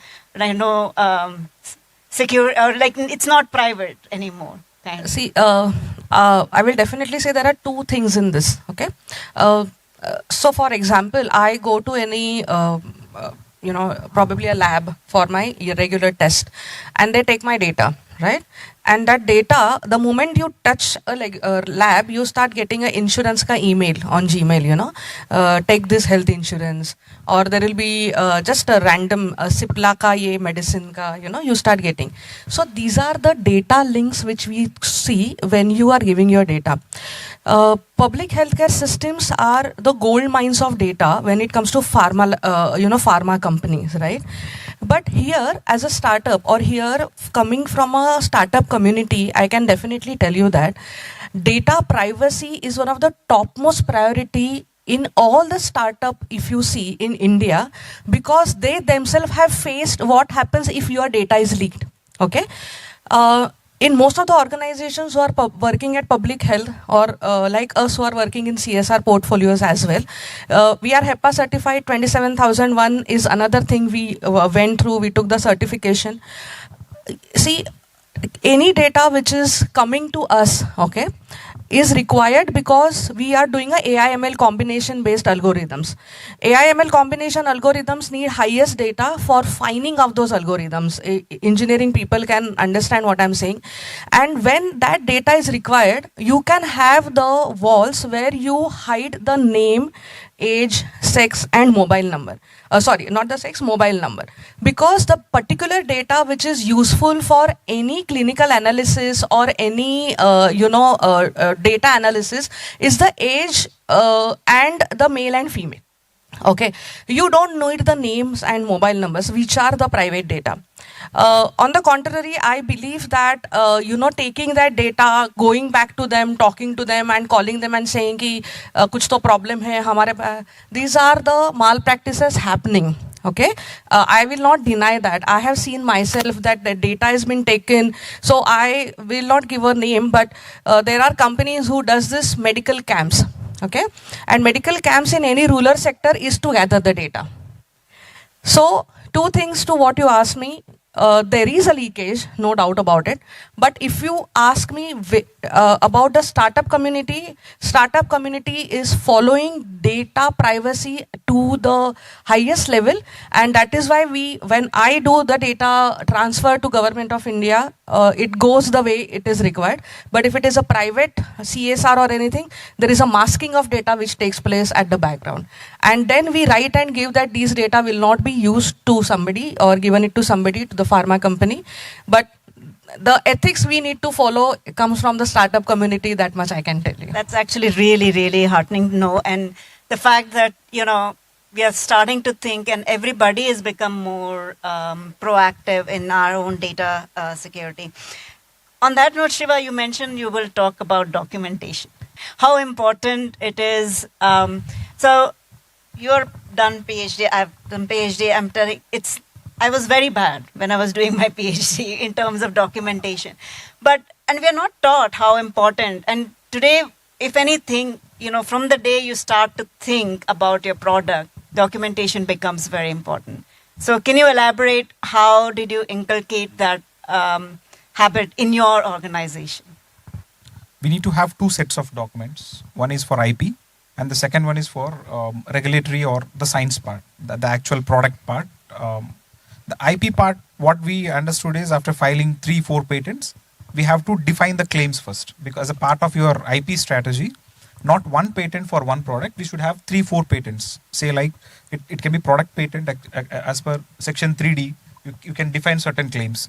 In India, treatment claims are not acceptable, but in US you can file for treatment claims. So on, so product can be used for treating this indication. So that is IP set. You have to work with an IP consultant, draft that legal part, IP claims we have to define first, then comes the body. So you get a clarity of thought, what you're working on, how you're working on, that's the IP part. The regulatory part and the science part, you have to keep the science at the forefront. Why should somebody look at you, look a company like us? Because they have large cap tables, tens and thousands of crores as profits, and I want to associate with them or license my product to them. Why would they look at me? They have large manufacturing units, USFDA approved manufacturing units. The only fundamental thing is because we put the science at the forefront. So we should be able to demonstrate that using set of documents. As a team, what we started after realizing this importance of the documentation part is, we started, everybody in the team, we're a small team, 10-member team, everybody in the team have to read 3 articles, whatever it could be related to. We pick the precedented cases. Say for example, in our case, we are dealing with nasal sprays. Are there any nasal sprays in the market which were developed from a tablet? Say like the product is available in the form of a tablet and injection, then they developed into nasal spray. You pick those precedented cases. In our case, we took something called Tramadol nasal spray. It was available for surgical pain in the IV format. Torrent Pharma developed as a nasal spray. What is the path they have followed? That is the regulatory path. Which path will it fall under? NDCT rules 2019. It fall under subsequent new drug. Once the path is clear, then you pick the documentation part. So preclinical data, before getting into the preclinical data itself, you speak about the product specifications, the stability data, and then you speak about the science part. When I say about science, you have to develop, say the product is available in the form of tablet. What is the dose you are going to give through the nasal route? You have to do the dose optimization. For that, you have to do isobolograms, you have to do allometric scaling, you have to try in the animal models, and you have to do PKPD modeling, IVAVC models. All these mathematical models, pharmacokinetic models, we built in-house, but we did not document it. You start looking from a documentation perspective. How can we structure this and put it in a proper regulatory format so that a regulator can understand, as well as somebody seeing on the other side of the table, like an in-licensing company also can understand. So you understand what are the building blocks for the product, which will eventually help you to build processes in the company. When I say processes, like if you want to develop a new product now, you have certain processes, what you need to look first. From an IP perspective, this is the design you need to follow, this is the strategy you need to follow. From a product development perspective, this is the strategy you need to follow. You have at least, may not be 100% clarity, but some sort of clarity you have. So that's how we started. Then once you have that building blocks, you start refining it. Say like, you have versions. Similar like the way you have clinical trial protocols, you have versions. Again, for clinical trials, like IP, the way you would define the claims first, we have to define the endpoints. What we do is, we look from a clinical inference point, how you treat the patient and all. But endpoints we have to define for a new product. What is the endpoint? I know case studies where the product is same, the indication is same, but the endpoints are different. That's why one clinical trial succeeded, the other one failed. We have to define the endpoints. Then we have to reverse engineer the entire protocol. What is that you want to look? What are the secondary endpoints? What are the objectives? What is the inclusion criteria, exclusion criteria? So the learning step for us is about the precedented cases. The past cases, what has happened with them. You speak with at least those team members who have done that previously from India or US FDA. We will understand that to some extent. Then brainstorm it, speak with the consultant, speak with nodal bodies like BIRAC, AICCCMB, IKP Prime, or with IP consultants. Ample amount of them are there who want to help startups. You blend all of this and then you get a proper output. And what is the impression we had in the very early days is the drug is in the form of tablet. Making it is into nasal thing is not a big thing. You can make it in a matter of time. But what all the departments I spoke, we understood over the period of time. From a pharmacology point of view, a pharmacometric point of view, how to optimize the dose and all. So first you put the step into the water, then you'll start swimming. Yeah. So the hope is that with today's session, we will start at least some exercise and jump with some support into the water. One more point to add: what helps now the current entrepreneurs or the current date is, for the first time ever in the history of human race, we have artificial intelligence. Intelligence as a commodity. You can buy it like a bottle. $20, you get the artificial intelligence. You can prepare an AI agent to prepare the documents for you. That's a huge advantage. Interesting. So I was just talking early at lunchtime, but we have AI, they can prepare a document, but we still have a maze to cross for regulatory, you think? That is one tool. You have Excel, you have MS Word, you have AI. That will not solve the problem. You have to strategize the things. That will add a value. Yeah. Thank you. Kamal, you have brought in multiple different products to market. Was there something that worked? Was it just one learning that you had throughout that worked for your products? Was it that you had to improvise every time? I mean, I know the answer in some sense, but if you can elaborate some of the challenges that you faced adding more products to your, selling. Yeah, definitely. Like in the product's life cycle, you have to consider rebuilding a product again based on the customer feedback, which is very much important. That way, you can prove your continued journey of the product life cycle. At the same time, you can prove to the customer you are upgrading all the features of the product as well.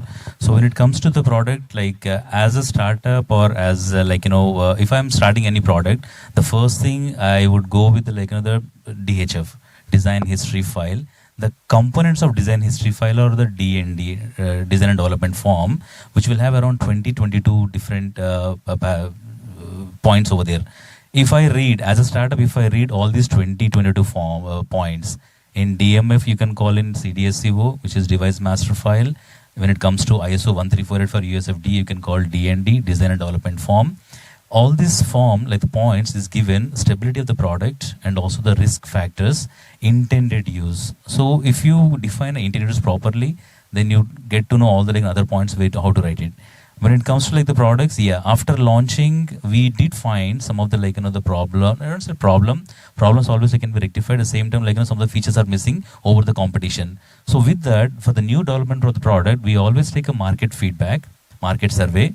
Then after that, we see what need to be added or what how best we can build the product into the market. This is what we consider. Add new features, you have to go through the whole regulatory requirement, or there are some features that they're just addition, so you may not require as rigorous regulatory paperwork than some cases. Yes, if there are features that is really affecting the patient, definitely have to notify. Either way, you have to prepare your DMF, the form, whatever we have, the DHF file, we have to update. And also there is in CDSCO portal itself, there is a notify to body. So you always do that one for safety. In future, if somebody is walking into your facility for any inspection, you already have notified the CDSCO body. You have to do that. Okay. Yeah. So there are. So we talked about, and in this case, you have not gone direct to consumer. Except for you are direct to consumer, or is it still not? We do direct to consumers, but through government or through the other bodies. We have our smart clinics, where our kits are used directly for the customers. But again, the important part in our solution is the doctor. Okay, because POCT can be used by technicians, ASHA, ANM, but the confirmatory has to be a doctor. So we never say that we say that we are giving a holding hand to the doctors, but we never say that we are skipping the doctor. Okay, the doctor has to be the part. But when you go directly towards the customer, see, tier 1 city people will have a lot of questions looking at the POCT because they understand technology. You go to public health, they will feel privileged that a government is bringing this technology to us. So this is the difference. So how important it is to then, emphasize, all the regulatory compliance controls to the people who are operating your equipment, and basically, and I'll tell from one of my experience, and this is out there, but I was in NGS diagnostics, right? So we get blood samples for doing genetic disorder, and we received a blood sample, and we had all the QC in place, so we can track if there is contamination. It just seemed that somebody had contaminated. There was sample from 2 people. As a lab director, I lost sleep for 3 nights. We went back and back, and I couldn't even see a phlebotomist taking blood from one patient and adding it into a tube when there is already blood.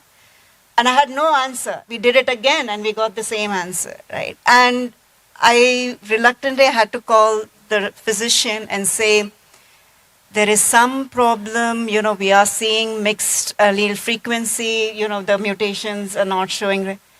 Oh, but does it help if the patient actually received transfusion before we sent the sample?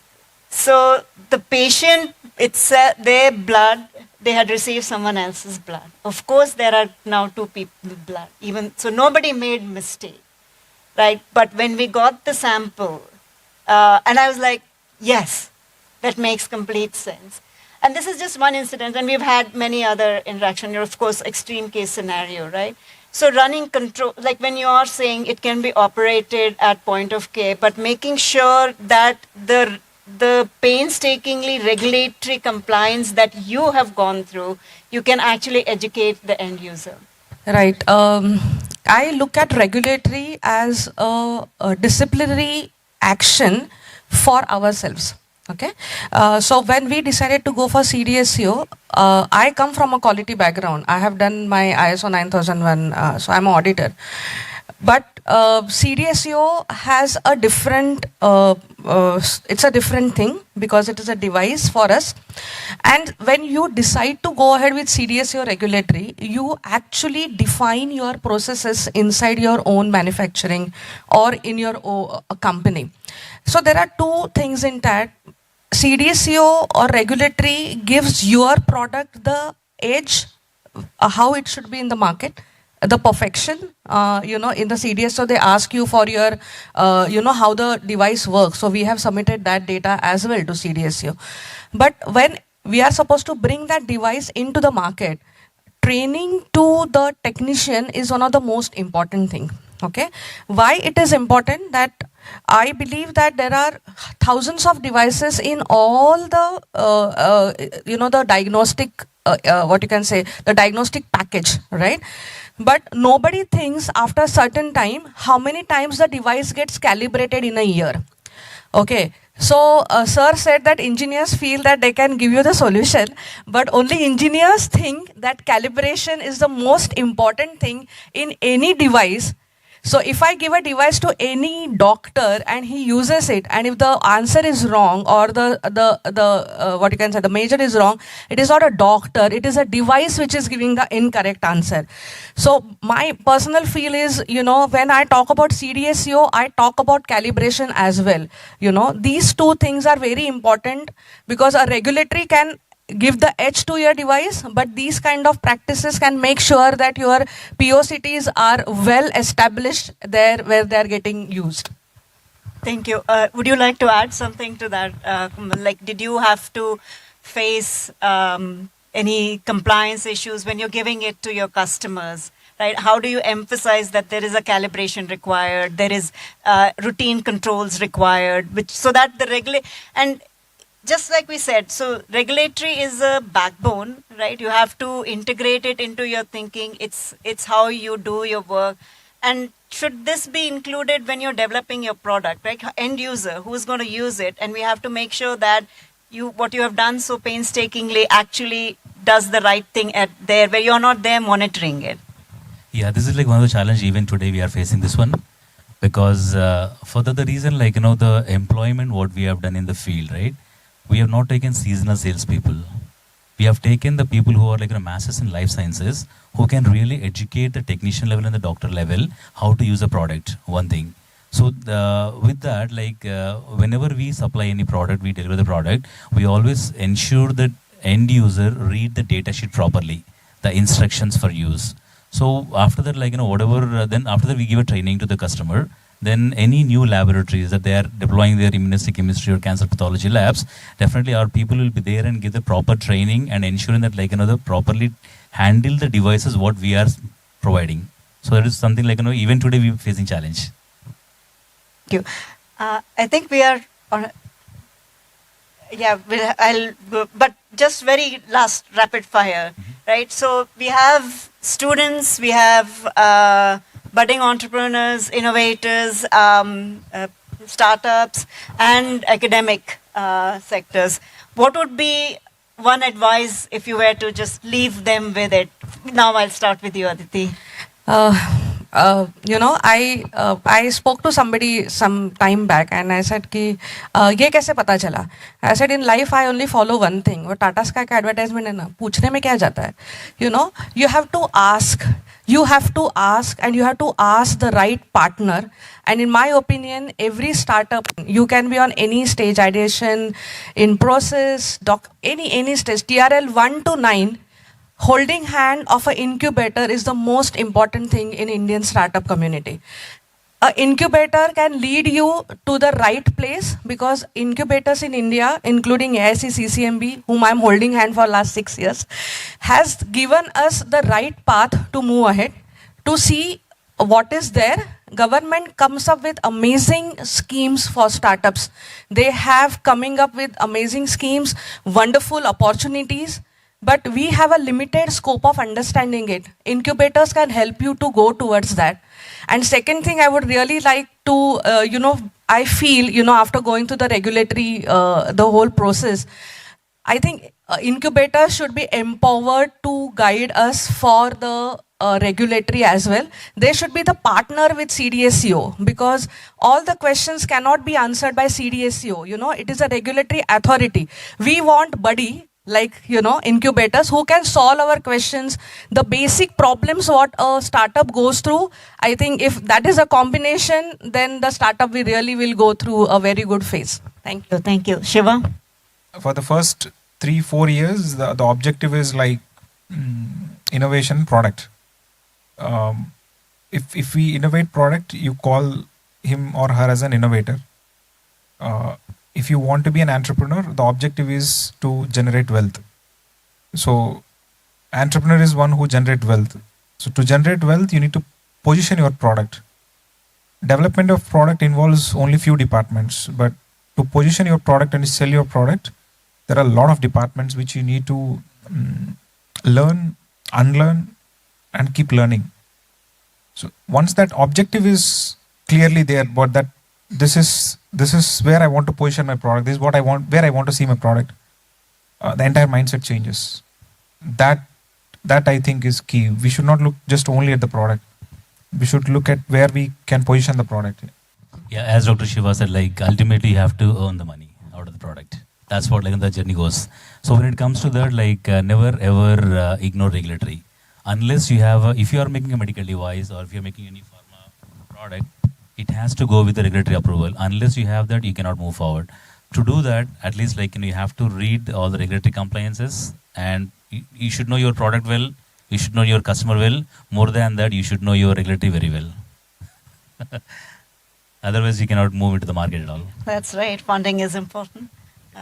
So thank you very much. My take home is पूछने में क्या जाता है, learn, relearn, and unlearn all again. And yes, know your relative well. To stay informed about the startup ecosystem, subscribe to My Startup TV.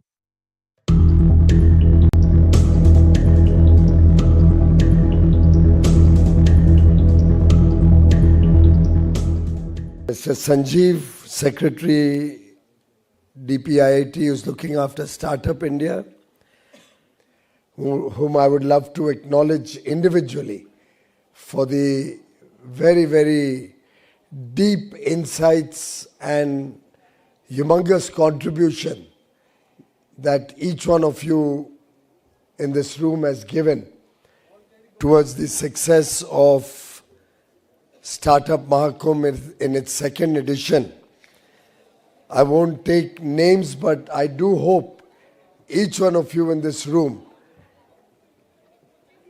is extremely successful in your life, because what you have done for the country, the contribution, the sacrifices that all the organizing committee members on the stage, off the stage, the entire team which has spent relentless hours day in and day out, मुझे भी काफ़ी कुछ झेला इन सब ने, और आसान नहीं है मुझे झेलना, काफ़ी कुछ डांट डूट भी पड़ जाती है.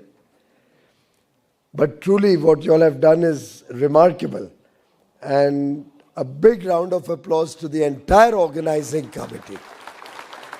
The very purpose of this Startup Mahakumbh is all of you young men and women, ladies and gentlemen, participants of the Startup Expo, all of those who have come in from far and wide to showcase what good work you have done.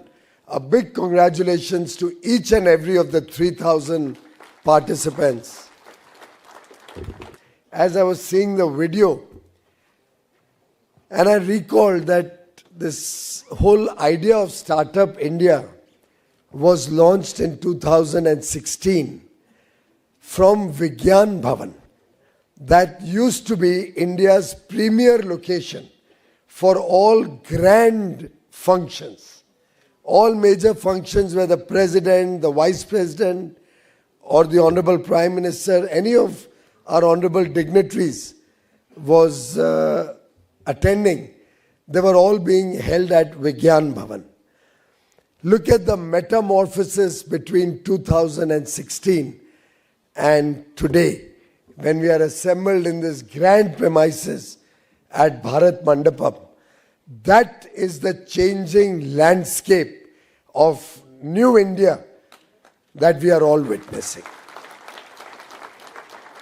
Incidentally, now we don't have one, but two equally big and equally grand convention cum exhibition centers, Bharat Mandapam and Yashobhumi in Dwarka.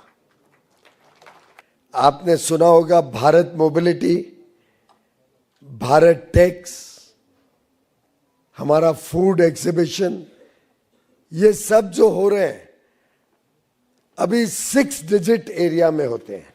आप अभी भी 5 digit area में हो. 1 lakh square metre के नीचे आजकल भारत में कोई एग्जीबिशन होती नहीं है.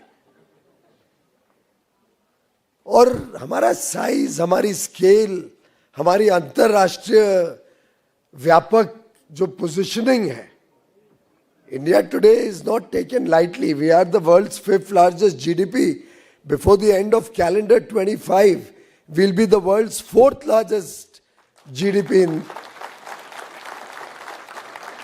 And by 2027, the 3rd largest economy in the world, just 2.5 years from now,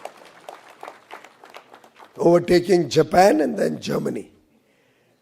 अब इतना बड़ा अगर हमारी छलांग लगाने की ताकत भी है, हिम्मत भी है और संकल्प भी है, पर ये जो चेंजिंग माइंडसेट है, this is best reflected at the Startup Mahakumbh.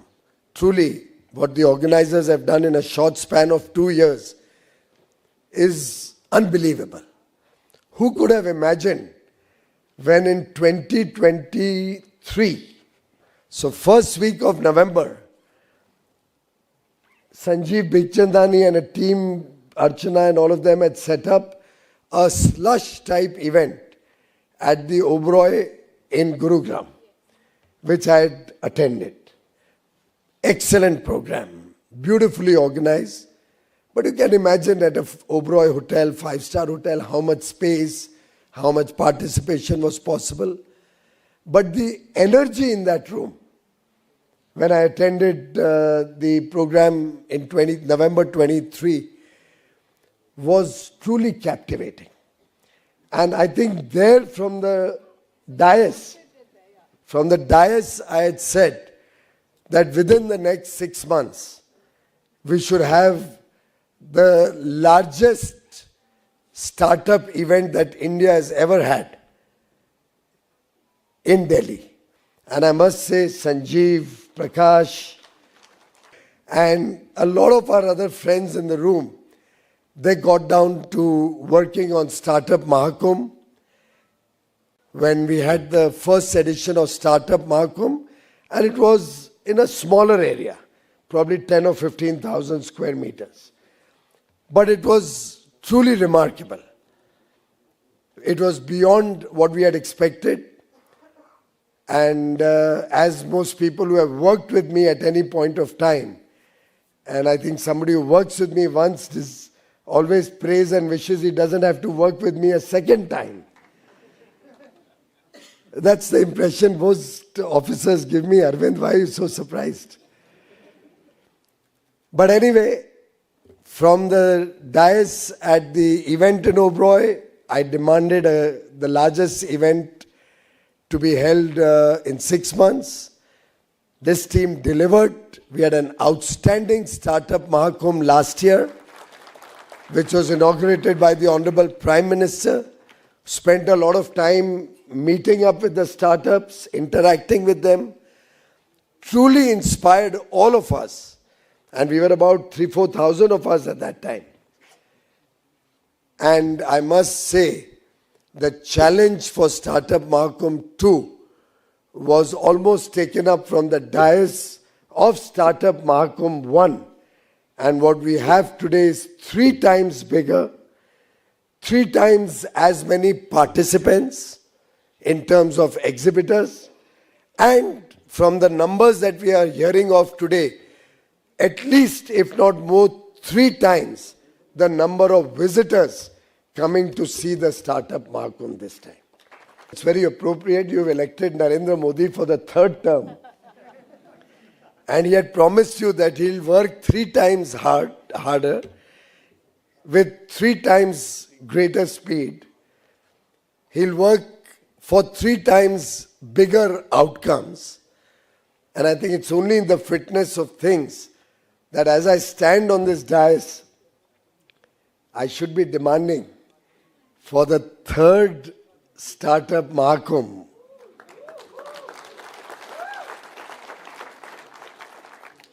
And the fantastic work that our Defense Department Ministry has done is also a story in itself. Our exports today are 20 times more than what they were 10 years ago. Almost $3 billion, 25,000 crores exports in the year ended day before yesterday on 31st March. And I'm sure the current year's target with Rajesh ji being there would be equally ambitious for significant growth in the years to come. Our defense production is ramping up significantly. We are getting more and more Atmanirbhar, self-reliant for our defense needs. And at the same time, we are having collaborations and partnerships with the best in the world so that our defense preparedness becomes truly world-class. And nobody कोई हमारी तरफ आंख उठा के कभी देखने की हिम्मत भी ना कर सके. देखिए, it's all in the mind. It's a mind game. After all, अगर आपके mindset में success नहीं होता, तो आप सब यहाँ पे बैठे नहीं होते, आप सब startup की दुनिया से जुड़े नहीं होते. It's all over here. हिम्मत भी होनी चाहिए, अपने ऊपर आत्मविश्वास भी होना चाहिए, अपनी काबिलियत के ऊपर भरोसा होना चाहिए, और दुनिया की कोई ताकत नहीं है जो हमको सफल होने से रोकेगी नहीं. I have a lot of nice things I can talk to you, but I want to put up a slide which a friend sent me 3 days ago. it disturbed me a lot. And my reply to him was very inspiring. Why I'm telling you what my reply to this was, because I want each one of you to go back with this slide in your mind. And I hope each one of you will take an inspiration from this slide. If it's small in print, what I would urge the organizers to do is actually put up a big board of this somewhere in the exhibition hall tomorrow morning. हो सकता है कि कोई लोग मेरी आलोचना भी कर सकते हैं कि तुम दूसरे देश से क्यों कंपेयर कर रहे हो. मुझे कोई आपत्ति नहीं है. हमने सीखना होता है. After all, we are the world's third largest startup ecosystem. But I'm sure each one of you aspires that India should be the world's largest startup ecosystem. We have the world's largest STEM graduates coming out of India, year on year. And 43% of them are our sisters and daughters. And there's no reason why this slide cannot be a foreteller of the future for us.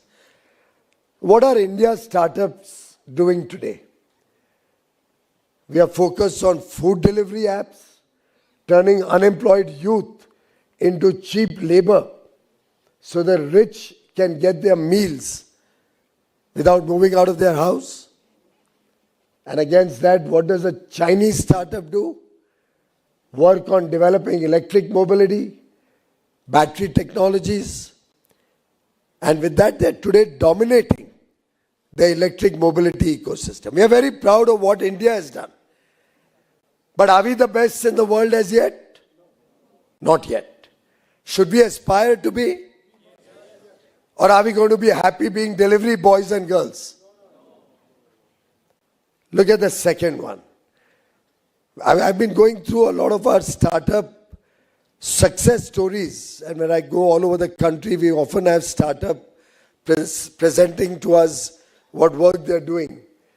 Fancy ice cream and cookies. In fact, I know at least 3 or 4 billionaires whose children make on one brand or the other very fancy ice creams and cookies and run a very successful business, and I have no complaint against that. But is that the destiny of India? क्या भारत का भविष्य उससे संतुष्ट है? Healthy ice cream, zero gluten free, whatever, I don't know.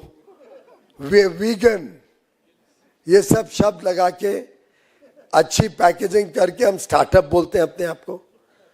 ये startup नहीं है, ये एंटरप्रेन्योरशिप है, ये बिजनेस है. दूसरी तरफ सेमीकंडक्टर्स में ग्रोथ हो रही है. आर्टिफिशियल इंटेलिजेंस खुद की अपने देश की बन रही है लोगों की. They are investing heavily to become self reliant, building chips, AI models, which will prepare the nation for the future. Bharat ने क्या करना है? आइसक्रीम बनानी है या चिप्स बनाने हैं? उसके लिए हम सबको हिम्मत करनी पड़ेगी. और ये इतना ही मैं इन्वेस्टर्स को भी कह रहा हूं. Instant grocery delivery, latest hot on the block. I have no problems. He can list at a few $1 billion. I'm very happy.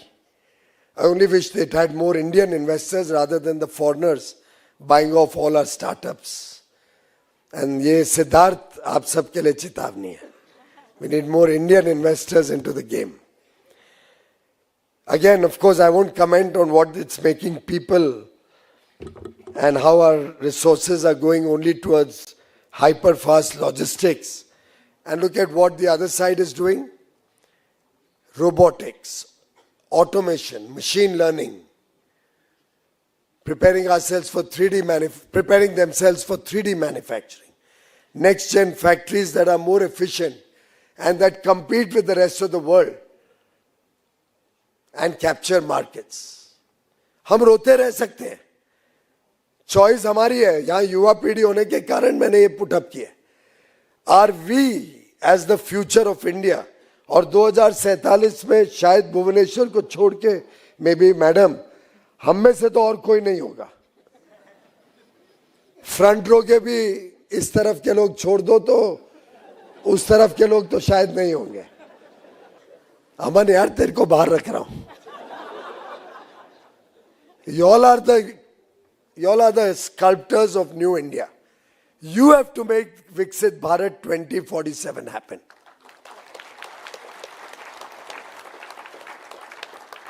And that is eminently possible when we start looking at the right side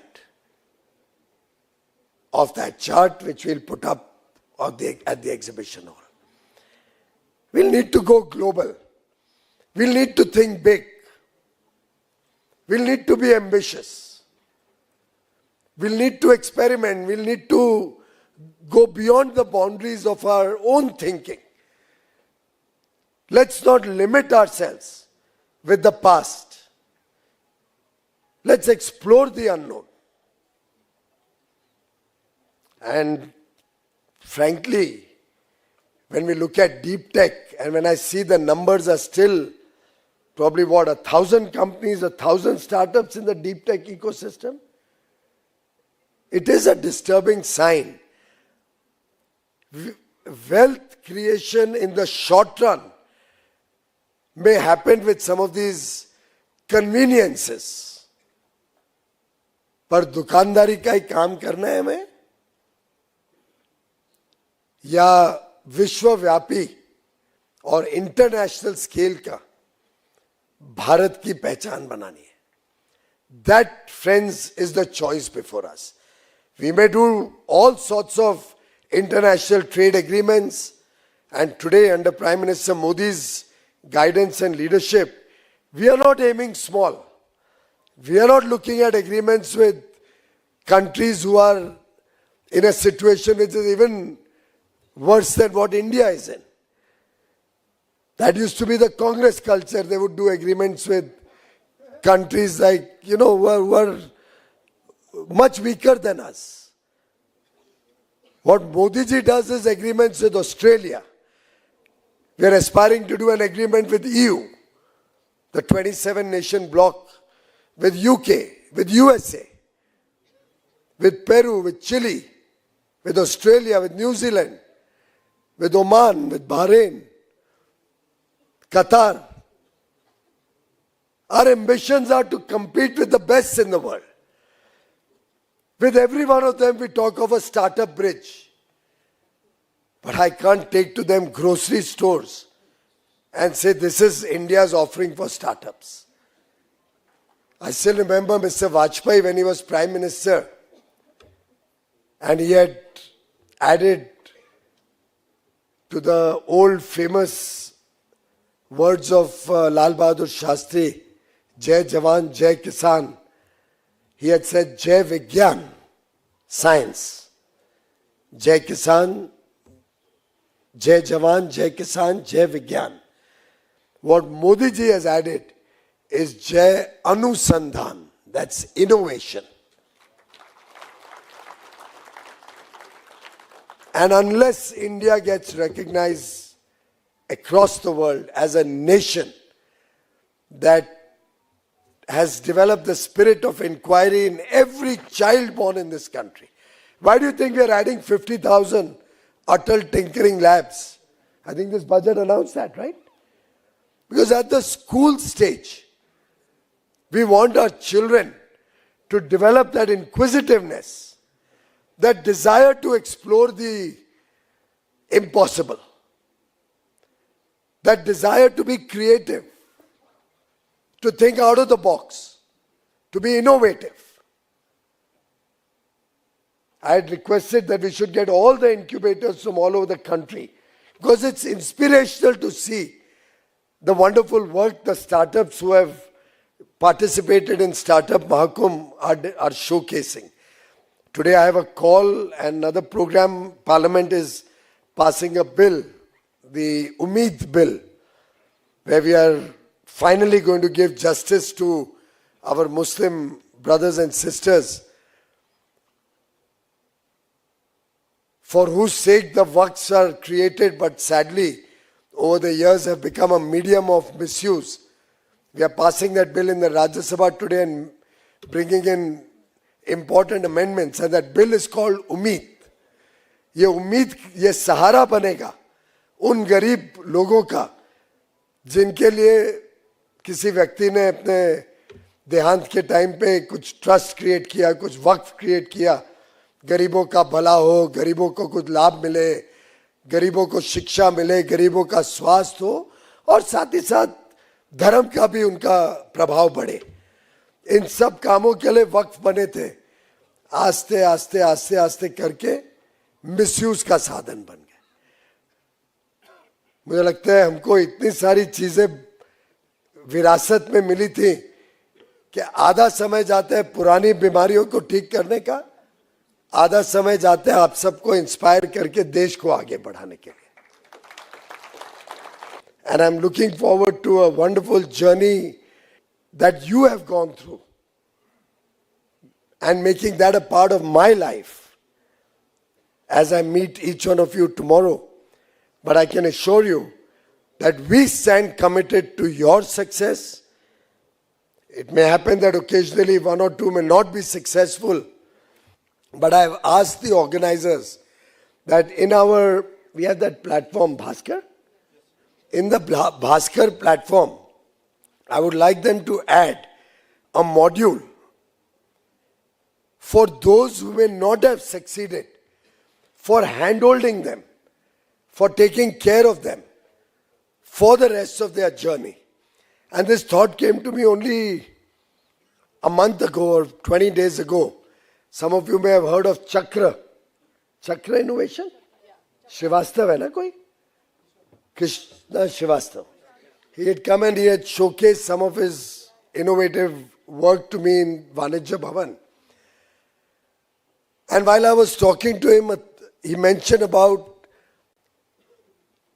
somebody who had not been as successful as him and was going through a depression. And I realized कि हम भाषण तो बहुत दे देते हैं, पर हमने उनके लिए कभी कुछ सोचा नहीं कि कुछ ठोस करें। और हम भी ऐसे ही सीखते हैं, आप लोग से मिल के सीखते हैं। हमको कोई भंडार बाहर से कोई इंपोर्ट नहीं किया हमने भी यहाँ पे। आप लोग को मिलते हैं, आपके कुछ विचार आते हैं, उसमें से हम सीखते हैं। And I realized that amongst all our startup work, I think we have given a lot of good updesh or sermons to somebody who may not have been very successful. But let's now, Prashant, create something to handhold those who are not successful. Encourage him to try again. Maybe help him find his roots. And that should be the takeaway of Startup Mahakumbh too.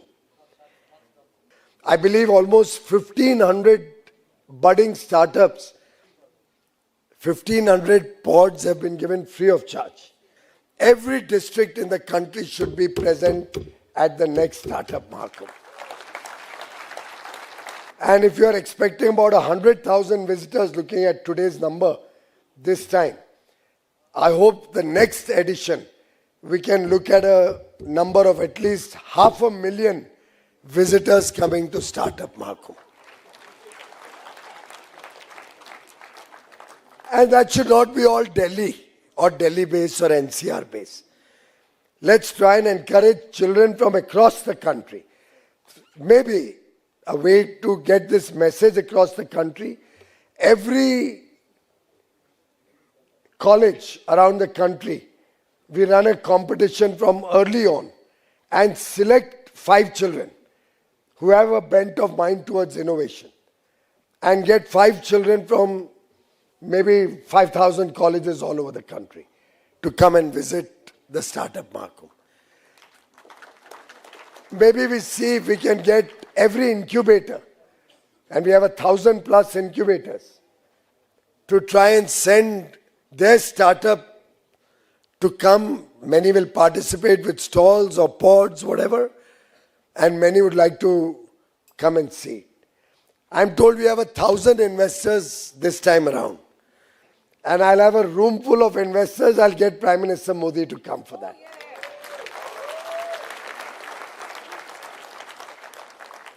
And if you call 3,000 investors and 5,000 startups of eminence whom we call in the room, then we can have the function at Yashobhumi, where we have a convention center which can accommodate 7,000 people in one venue. So let's think big. Let's be bold.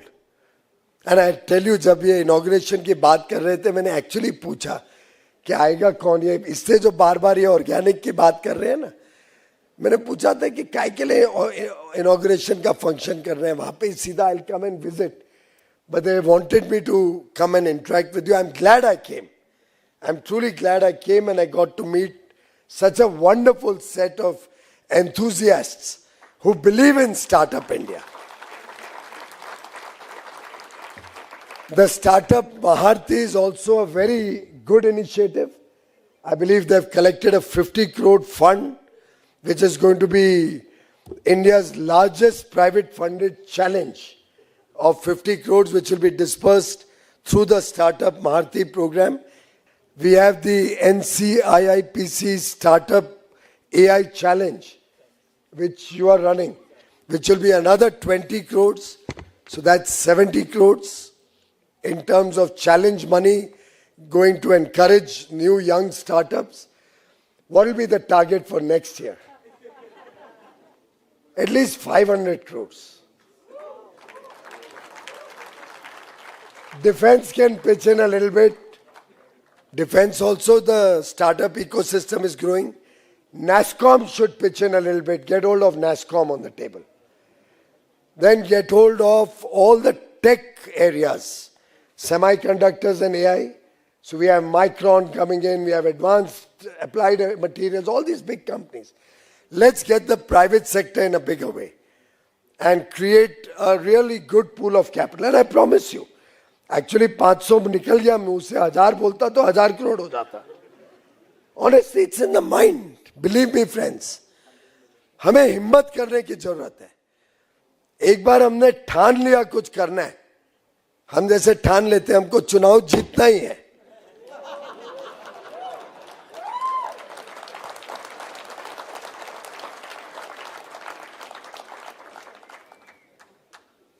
मेरा तो पहला लोकसभा चुनाव था. I was very scared. But got tons and tons of love and affection from Mumbai. Maybe you should do one program in Mumbai also. That will be a half-yearly program. But truly wonderful meeting all of you. For us, your success story is not counted as, let's say, an average revenue per unit, not an ARPU that we get out of the startups participating in this Startup Mahakumbh. For us, the ARPU is the accelerated rise in your prosperity, ARPU. The accelerated rise per unit, per startup, showing your prosperity. And if you are prosperous, if you are able to benefit from the 10,000 crores Startup Fund of Funds second edition that was announced in this budget, if some of you can benefit from that, grow, maintain your ownership. And I really feel very sad when I come to know that for the first 25 or 50 lakhs, some bright idea of a young startup got sold to a foreign company or got sold to one of these. I didn't use the word shark, did I? I didn't. But truly, let's try and get some more domestic capital coming into this ecosystem. I'd like to meet with all the unicorns. Prashant, again, your responsibility. Sanjeev, you also a unicorn, right? एक तो candidate यहाँ ही है. Aman Gupta is another unicorn. और कोई है यहाँ पे?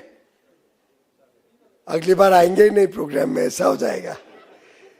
All the unicorns, I want to make a public appeal to you. You contribute in a fund in India. Maybe ASSOCHAM is here, FICCI is here. ASSOCHAM is here. We have friends from CII also over here.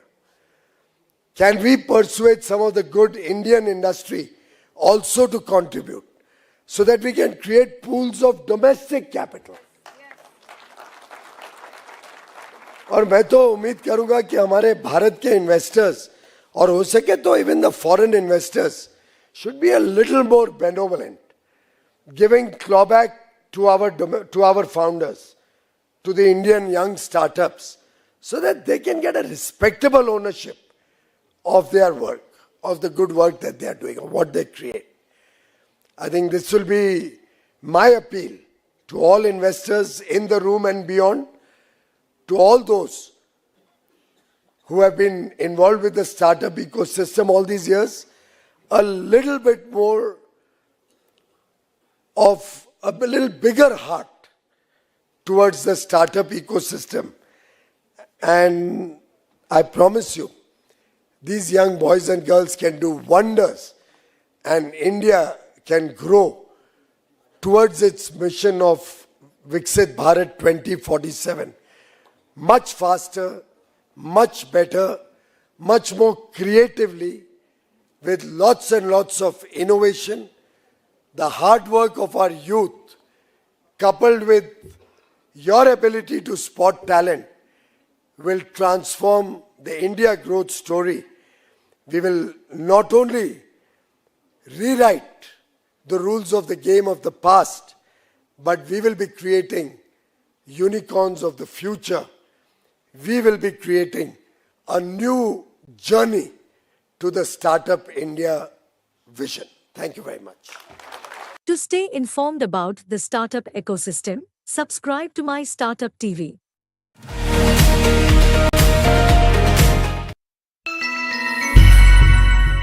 Hello, I'm Poojan Joshi. I'm from Baroda, Gujarat. I have my own cybersecurity firm, 7L Cyberwall, dedicatedly focused on cybersecurity services. We have arrived in Startup Marcom for different purposes. First of all, to see what's going on in the cybersecurity space, AI space, and the general Indian ecosystem of startup. So we come for a Startup Marcom for different purposes. First of all, we come for the cybersecurity market to see what's going on in the cybersecurity market, specifically in Indian tech, different variations of technology regarding agriculture technology, healthcare, biotechnology, and the AI and the deep tech. So the experience was very extremely good. The footprints and the different things, also the conferences and the people that we are meeting. Specifically, I have a gold delegate pass. So gold delegate pass is a very valuable thing. I get to meet many investors and also get many industry experts to be in a one-to-one session. So it was a very helpful. And my message to my fellow entrepreneurs and my friends is to Startup Marcom is a very good place to start. We can learn many things from here. We can easily achieve many things from here, from client instructions to the investors meetup. It is a very good way to start. Thank you. To stay informed about the startup ecosystem, subscribe to My Startup TV. నా పేరు ప్రియాంక. నేను Thanos టెక్నాలజీస్లో business development ఎగ్జిక్యూటివ్గా work చేస్తున్నాను. So మా main office వచ్చేసి హైదరాబాద్ జీడిమెట్లలో ఉందన్నమాట. మేము ఈ drone ఇండస్ట్రీలో 2016 నుండి ఉన్నాము. మా కంపెనీ అగ్రికల్చర్ డ్రోన్సే కాదు, ఈవెన్ అదర్ సెక్టార్స్ డ్రోన్స్ కూడా రెడీ చేస్తుంది. Like we're also into defence drones అన్నమాట. సో ఫస్ట్ గా మనము డ్రోన్స్ వల్ల యూజెస్ చూసుకుంటే, ఇప్పుడు డ్రోన్స్ వల్ల ఫార్మర్స్ కి హార్మ్ఫుల్ కెమికల్స్ ఎక్స్పోజర్ అనేది తగ్గుతుంది. అదే కాకుండా తక్కువ వాటర్ తో మనం ఎఫిషియంట్ గా డ్రోన్ ని స్ప్రే చేసుకోవచ్చు, వాటర్ ని కెమికల్ స్ప్రే చేసుకోవచ్చు అన్నమాట. అంటే నార్మల్ గా ఒక రైతు 100 నుండి 120 లీటర్ల వాటర్ యూజ్ చేస్తారు ఒక ఎకరంలో కెమికల్స్ స్ప్రే చేయడానికి. అదే ఆ కెమికల్ ని మనం 10 లీటర్ల వాటర్ లో కలుపుకొని స్ప్రేయింగ్ చేసుకుంటాం అన్నమాట. దీని ద్వారా వాటర్ వేస్టేజ్ అనేది తగ్గుతుంది. అదే కాకుండా నార్మల్ గా ఒక రైతు ఒక ఎకరం స్ప్రేయింగ్ చేసుకోవాలంటే మాన్యువల్ స్ప్రేయింగ్ ద్వారా 1 గంట కంటే ఎక్కువ పడుతుంది. సో ఈ డ్రోన్ టెక్నాలజీ మనం యూజ్ చేసుకొని స్ప్రేయింగ్ చేయడం ద్వారా ఏంటంటే 4 to 5 minutes లోనే 1 ఎకరం వరకు మనం స్ప్రే చేసుకోవచ్చు అన్నమాట. ఈ చాలా మంది రైతులు ఎదుర్కొంటున్న మెయిన్ సమస్య ఏంటంటే లేబర్ షార్టేజ్. సో అది మనం డ్రోన్స్ బాగా యూజ్ చేసుకోవడం వల్ల మనం ఆ ఛాలెంజ్ ని ఓవర్కమ్ అవ్వచ్చు. ఇంకా మా డ్రోన్ లో స్పెసిఫికేషన్స్ వస్తే, మా డ్రోన్ వచ్చేసి ఎక్సైట్ మోటార్స్ అన్నమాట. ఆబ్స్టకల్ సెన్సార్స్ కూడా ఉంటాయి. అదే కాకుండా ఒకటి కాదు 2 సెన్సార్స్ ఉంటాయి మాకు. అదే కాదు టెరైన్ రేడార్ సెన్సార్ కూడా ఉంటాయి. అంటే ఇప్పుడు మనం గ్రౌండ్ నుండి ఎంత లెవెల్ మెయింటైన్ చేస్తున్నాము అదంతా కూడా మనం చూసుకోవచ్చు అన్నమాట. మాది లిథియం అయాన్ బ్యాటరీస్ 25,200 mAh ది. ఇప్పుడు ఒకసారి ఫుల్ ఛార్జ్ చేసుకుంటే 3 to 4 acres వరకు మీరు స్ప్రేయింగ్ చేసుకోవచ్చు. ఇప్పుడు మీరు ఎన్ని అడిషనల్ సెట్స్ ఆఫ్ బ్యాటరీస్ తీసుకుంటే మీరు అంత ఎఫిషియెంట్ గా ఒక డ్రోన్ కి ఎంత ఎఫిషియెంట్ ఉంటుందంటే 25 to 30 ఎకరాల వరకు స్ప్రేయింగ్ చేసుకునే కెపాసిటీ ఉంటదన్నమాట. సో ఈ రోజు యాగ్ హబ్ వారు ఇక్కడ ఆర్ఏఆర్ఎస్ జగిత్యాలలో ప్రోగ్రామ్ చేశారు. సో దాంట్లో భాగంగా మేము ఇక్కడికి వచ్చి రైతులకు డెమాన్స్ట్రేషన్ అండ్ డ్రోన్ గురించి కొంచెం అవగాహన ఇచ్చాము. To stay informed about the startup ecosystem, subscribe to My Startup TV. Hello everyone, this is Rahul Parak from FORCE2. So FORCE2 means for students. It's an online scholarship platform connecting students with different scholarship opportunities present in India. So in India there are more than 2,000 plus scholarship schemes available for students, for the school students, college students, undergraduate, postgraduate. But you may not have access to them or don't know how to apply. So FORCE2 is one-stop platform for such opportunities. Just come, register yourself, and our team will support you to get and receive the scholarship from any scholarship provider. In order to get the scholarship, you have to create your profile, upload the documentation. So documentation is very similar to what you submit in your school or college. There might be an interview round to check like why you are the needy one for the scholarship. And after the interview round, the scholarships are generally credited to your bank account or your school or college bank account. The documentation is the crucial part. That's what the process you have to follow for the scholarship process. To stay informed about the startup ecosystem, subscribe to My Startup TV. Hi, I'm Rahul Vadera. I am the founder of Bharat Horeca Ventures. We are a B2B online marketplace for the Horeca sector, which stands for hotel, restaurants and catering services. So my family background is that my family business from 40 years supplies to the Horeca sector. We've been catering to big brands such as TajSATS or Broy Flight Services, many hospitals, stadiums and universities. So during COVID, I recognized there's a huge market gap, that 80% of the market is actually the business or owner-operator businesses in and around. If you look, most of the restaurant or the food we get is actually from small restaurants or, which are run by business owners themselves. And they have huge procurement challenges because they do not have the advantage of a big corporate to, store products in bulk. And they do not get the best prices for that. And usually large-scale manufacturers also do not send the institutional packs, which are comparatively, cheaper than the retail packs to these people, and there is no availability in the retail market for those. So understanding this gap, we decided to build a platform. I have built a platform called Order-In, which is basically, in a very simple language, it can be called a Blinkit for B2B Horeca sector. And we're trying to consolidate all the manufacturers and stock the product and establish dark warehouses into high footfall zones where we can supply them a consolidated basket of product as a single vendor at wholesale prices. So there's transparency in procurement, and there's a streamlined process where they can, without moving, order services and which can be delivered to them in a quick commerce format.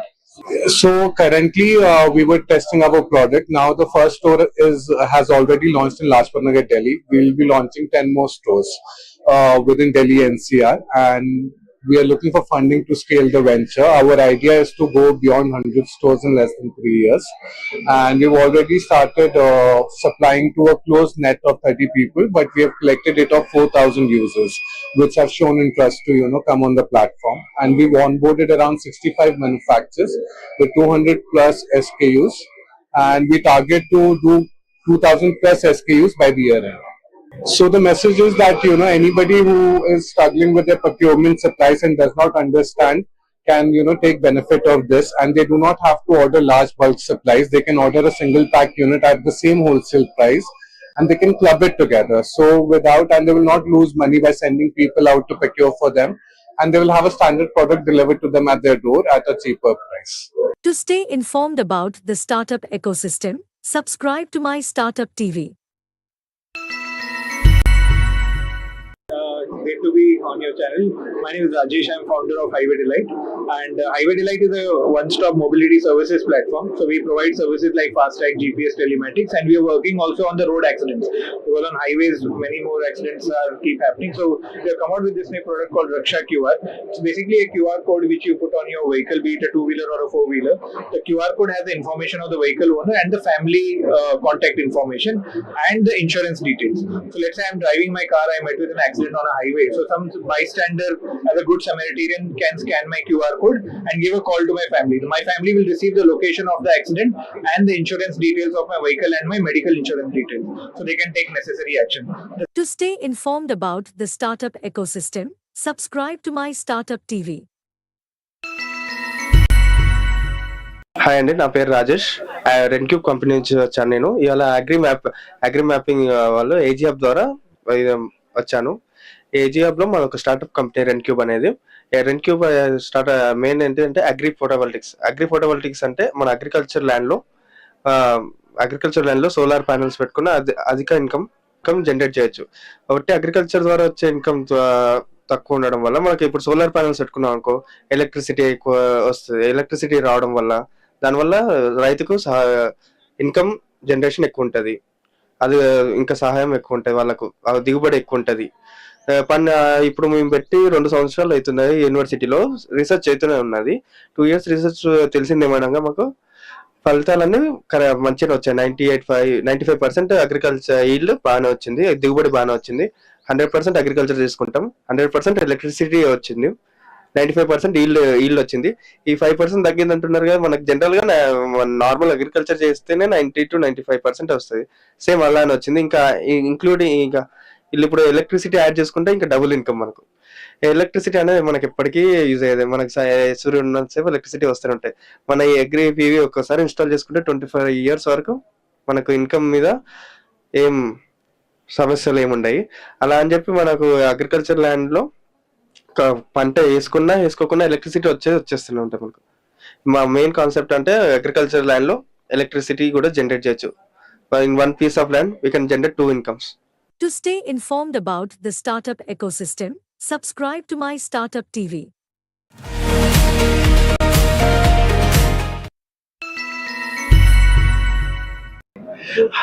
Hi, I'm Rajesh Raman here. I am a media professional for the last 30 years and I have worked in startups, and I also currently have a startup where we are helping companies to raise money for IPOs. We help in the valuation of the companies, we work in the investor relationships. We are an IPO specialist agency based out of Bombay, and we are now expanding our network to all over India. We have raised almost 1,200 crores of capital, and the last one we did was for a company called Prachay Capital, where we had their NCD issue, which was very beautifully subscribed in the market last Monday, 24th of March. And the beauty about startups is that the kind of energy and the kind of ideas that they have, India has, is unique, and we are poised to an amazing growth in the next 5 years. And particularly I saw a lot of health startups. I met a company that is making that is making organic soybean food and franchisee business. So it's something unique which I've never seen. Like that, there are at least some 30 odd companies that I saw. But one grievance I have against the organizer is that it's so large that you end up the entire day and only you're able to cover only half the pavilion. If you really want to understand the product, deep dive, you don't have that much of time. So ideally it should be at least 5 to 6 days, an entire week long activity, so that you can do justice to the exhibitors, because most of the exhibitors you don't end up meeting. So that's my only request. Maybe next time we can have a 5-day or 6-day thing. Otherwise I think it's a great platform for startups, for investors, for the community in general, and India I think is poised for a great growth in the next 10 years. Messages: keep the startup hunger alive.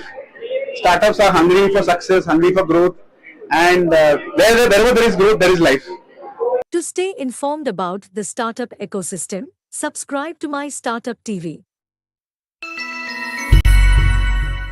అందరికీ నమస్కారం అండి. ఈరోజు Warangal Mulugu road Arapalle RARS లో నిర్వహించినటువంటి agri hub training programme కు హాజరు కావడం జరిగింది.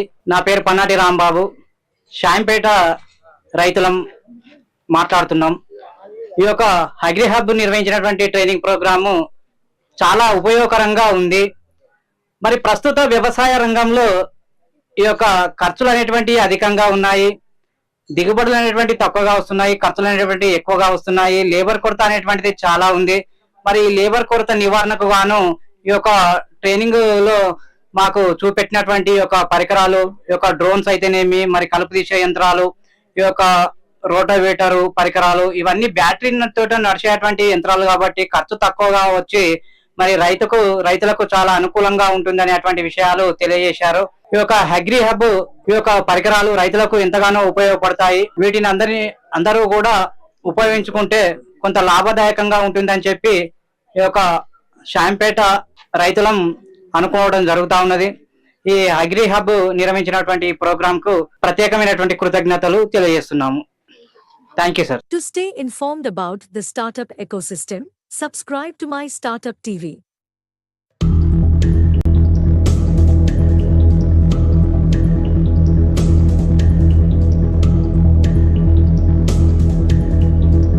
It's time to celebrate. Special days, very special, probably.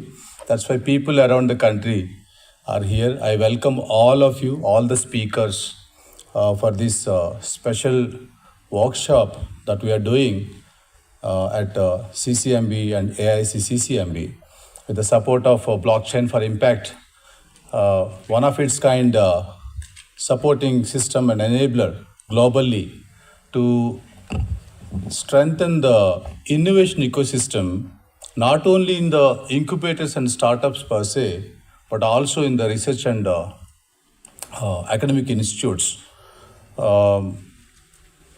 And if you see AIC CCMB, because I think 50% or more, they are not within CCMB and AIC CCMB today. So I have to run through this one slide of what we have done so far. The numbers may be slightly upgraded, but otherwise, if you can see, 2017, when we start this center, Atal Incubation Center, CCMB, with the mandate of supporting early stage startups and innovators, including students and scientists from CCMB and outside CCMB, and even outside Hyderabad, outside the country as well. So we're welcoming such early stage innovators and startups to use the state of art infrastructure, not only from the AIC CCMB that is supported by the host organization CCMB, but also the director of CCMB offered the infrastructure availability and such support systems to all the startups incubated at the incubation center. So as we started from there, we set up a center for predictive human model systems to promote research and innovation in organoids and microphysiological systems. In the past 5.5 years, impactful papers published, white papers, and also some of the reports. And we did fantastic brainstorming meetings along with BIRAC, CDSCO, ICMR, and other policymakers and funding agencies, etc., and corporates, of course. So, as we go forward, we partnered with national agencies like BIRAC, Mighty Startup Hub, DST, NST, EDP, and also other corporates and PSUs through CSR model, CSR, engagement that we did, and set up some centers for wildlife conservation and wildlife forensics in University of Kashmir, Srinagar. And also COVID times supported several innovators in healthcare and innovation where we actually support some of the COVID solutions. I think the partnership from local as well as global scenario are very much important for us, where we constantly engage our startups by providing those exposure, because exposure is very much important. Not only just being at the benches, because we all love our test tubes and pipettes, spending a lot of time there. But conducting these kind of workshops also very much important, and also partnering with those international players very much important. So till now 160 plus startups that we supported, and 50, close to 50, I think now 50 crossed also. Patents were filed in the incubation center by the startups, and also more than 260 crores rupees have been raised by startups, about 10-15 startups.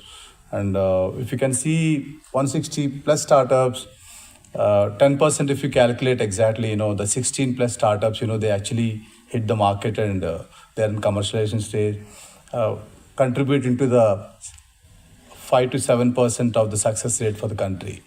So with these small numbers, we welcome all of you. We start a dialogue today where please engage with all of us, including the speakers and the team of AICCCMB. We are here for the whole day and rest of the time, where you can actually gain lot of information, even from starting from the basics of regulatory plans that you may have before you start your research and translational works, because some of these pointers are very much important for each of the innovators. I think we have incubators here, startups here, students here, pharma college students, at least 30-40% today, the audience are pharma college students, and also CCMB students and scientists as well. So please try to utilize this particular workshop contents effectively, and heartfully welcoming all of you once again. To stay informed about the startup ecosystem, subscribe to My Startup TV. Hi, I am Ramji Pallela. I am COO at AICCCMB. Having these 7.5, 8 years of journey at AICCCMB, we partnered with several local and international partners who can support our startups, scientists, students who are doing deep tech innovation based research at AICCCMB.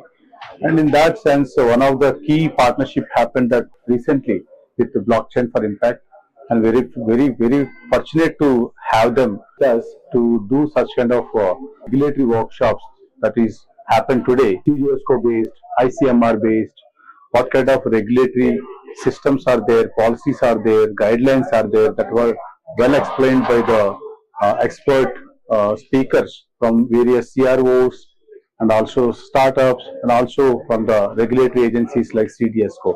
I think this kind of supporting systems and platforms are very much useful for startups as well as students, scientists who are taking their technologies forward to get the regulatory clearances to create impact in the country. Thank you so much. Stay informed about the startup ecosystem. Subscribe to My Startup TV. నా పేరు రంజిత్ కుమార్. నేను agri innovation rural స్పోక్లో rural కోఆర్డినేటర్గా work చేస్తున్నాను. బేసిక్గా మా works వచ్చేసి ఏంటంటే, అగ్రి ఇన్నోవేషన్ హబ్ వచ్చేసి హబ్ లెవెల్లో అవుతుంది కదా, సేమ్ అలానే ఈ రూరల్ ఇన్నోవేషన్ స్పోక్ వచ్చేసి రూరల్ లెవెల్లో కవర్ అవ్వడానికి ఈ రూరల్ ఇన్నోవేషన్ స్పోక్ అనే బ్రాంచ్ స్టార్ట్ చేయడం జరిగింది. ఇది ముఖ్యంగా జగిత్యాల్, వికారాబాద్, వరంగల్లో స్టార్ట్ చేయడం జరిగింది. మన రూరల్ లెవెల్లో స్టార్ట్ చేసినప్పటి నుండి కొన్ని ట్రైనింగ్ ప్రోగ్రామ్స్ కండక్ట్ చేయడం జరిగింది. అట్లానే ఫీల్డ్ డెమోన్స్ట్రేషన్స్ అబౌట్ టెక్నాలజీస్ పైన చేస్తున్నాం. బేసిక్గా మనం ఈ కంపెనీస్ని రూరల్ లెవెల్లో ఉన్న FPOస్ని కానీ, SHGస్ని కానీ, మహిళలు, అట్లే రూరల్ యువత, వాళ్ళు ఏదైనా ఐడియాతో వచ్చిన వాళ్ళని, ఐడియా స్టేజ్లో వచ్చిన ప్లస్ టెక్నాలజీ డెవలప్ చేసే వాళ్ళు వచ్చిన వాళ్ళని తీసుకొని ఇంక్యుబేట్ చేసుకొని నెక్స్ట్ స్టెప్కి వెళ్ళడం అట్లాంటివి చేసినాం. ఆల్రెడీ మన రూరల్ ఇన్నోవేషన్ స్పోక్లో 5 కంపెనీస్ ఉన్నాయి. అందులో 3 FPOస్ ఉన్నాయి, 2 గ్రాస్ రూట్ ఇన్నోవేటర్స్ ఉన్నారు, ఒకతను డ్రోన్ టెక్నాలజీ అతను కూడా ఉన్నాడు. వాళ్ళతో ఇప్పుడు స్టార్ట్ అయ్యి, ఇప్పుడు మేము స్టార్ట్ చేసిన ఇయర్లో 2 కంపెనీస్ ఉన్నాయి, ఇప్పుడు టోటల్గా 5 కంపెనీస్ అయినాయి. ఇప్పుడు నెక్స్ట్ ఎవాల్యుయేషన్ కాల్ కూడా పెడుతున్నాం ఇంకో మంత్లో. ఇంకా కంపెనీస్ కూడా రెడీగా ఉన్నాయి ఇట్లా రూరల్ నుంచి. నచ్చితే ఇప్పుడు నెక్స్ట్ వాళ్ళ రిక్వైర్మెంట్స్ మీద మేము ట్రైనింగ్ ప్రోగ్రామ్స్ కండక్ట్ చేస్తున్నాం. మెయిన్గా రూరల్ లెవెల్లో వాళ్ళకి ఏం రిక్వైర్మెంట్స్ ఉన్నాయి, దేని మీద నేర్చుకోవాలనుకుంటున్నారు అనే టెక్నాలజీస్ పైన వాళ్ళకి ఏ ట్రైనింగ్ కావాలంటే వాళ్ళ ఇంట్రెస్ట్ ఉన్న ట్రైనింగ్ మనం ఎక్స్పర్ట్స్ ని తీసుకొచ్చి సైంటిస్ట్లని వాళ్ళతో ట్రైనింగ్ సెషన్స్ ఇప్పించడం అట్లాంటివి చేస్తున్నాం present. To stay informed about the startup ecosystem, subscribe to My Startup TV. Hello, so my name is Ritesh and we run a AI product studio. We are building suites of AI products and we are here just to see like what's happening in the AI world, okay, and network with people who have done AI products to understand how they are leveraging TTS technology and other technologies in the AI world. I think in the AI world every 5 days is what I say changing, right? Because today there will be a new technology that is coming and then in next 5 days it will be something else. So cannot think of 5 years, right? It's just about like 3 months to 6 months or something like that. We are planning to build some AI technology for construction industry, okay, and that's what we are going to work on in the next couple of months. Welcome. To stay informed about the startup ecosystem, subscribe to My Startup TV. Hi, my name is Ritika Marampalli. I am the head of corporate relations at Atal Incubation Center, Center for Cellular and Molecular Biology. We are a biotechnology startup supporting a lot of startups in the space of biopharma, biomedical devices and all. So today we conducted a workshop on regulatory compliances. We call this workshop as Day 1, specifically because we wanted to talk about the compliances, the framework that is necessary when you are doing your ideation. So we had a very good panel today. The keynote speaker was of course Dr. Annam Vishala, who is the DGCI, joint DGCI at CDESCO. Also we had an eminent speaker list like Sonia Gandhi from BIRAC. We had Dr. Kiran from VIDA, Varun Trivedi, and a lot of speakers. So we're very happy that the event went off very successfully, and the participants liked all the sessions, especially Dr. Sudhakar Bangeras. So we look forward to organizing more such workshops, and we're thankful to our partner BFI Biome, Blockchain for Impact, for sponsoring this. Thank you. To stay informed about the startup ecosystem, subscribe to My Startup TV.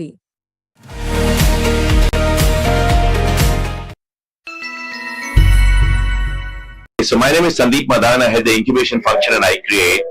iCreate is based on the outskirts of Ahmedabad, happens to be India's oldest standalone incubator. What I mean by standalone incubator is that it's not affiliated to any educational university or college. So where we make up significantly by bringing in domain experts from industry, including business mentors and guiding startups and helping them go further. It's about 12 years old now. It has made its own name and its own mark and its space in the education, in the startup ecosystem. To your point about how one felt being here in Startup Mahakumbh, I think it's a lot of people miss it, but there is a certain amount of energy, excitement, anticipation, hope. And what is really, really thrilling is the energy that is flowing with the youth and the aspirations. Okay.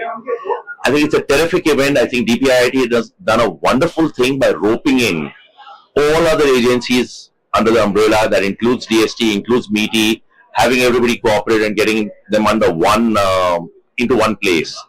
Without a doubt, this is becoming as a place to be in. If you're anybody in whoever you may be associated with the startup ecosystem. On behalf of the entrepreneurs and the startups, if I can give a small feedback and make a request, I think all of them would like a certain lesser amount of confusion, a lesser amount of chaos, because it is very painful for them. So I know it's a large event, large scale, but maybe if DPIIT can just do a little bit more better on the planning next year to reduce those pain points for the startups, because it really hurts them. What is the best part of being an entrepreneur? First and foremost, you get to be your own boss. Don't ever forget that.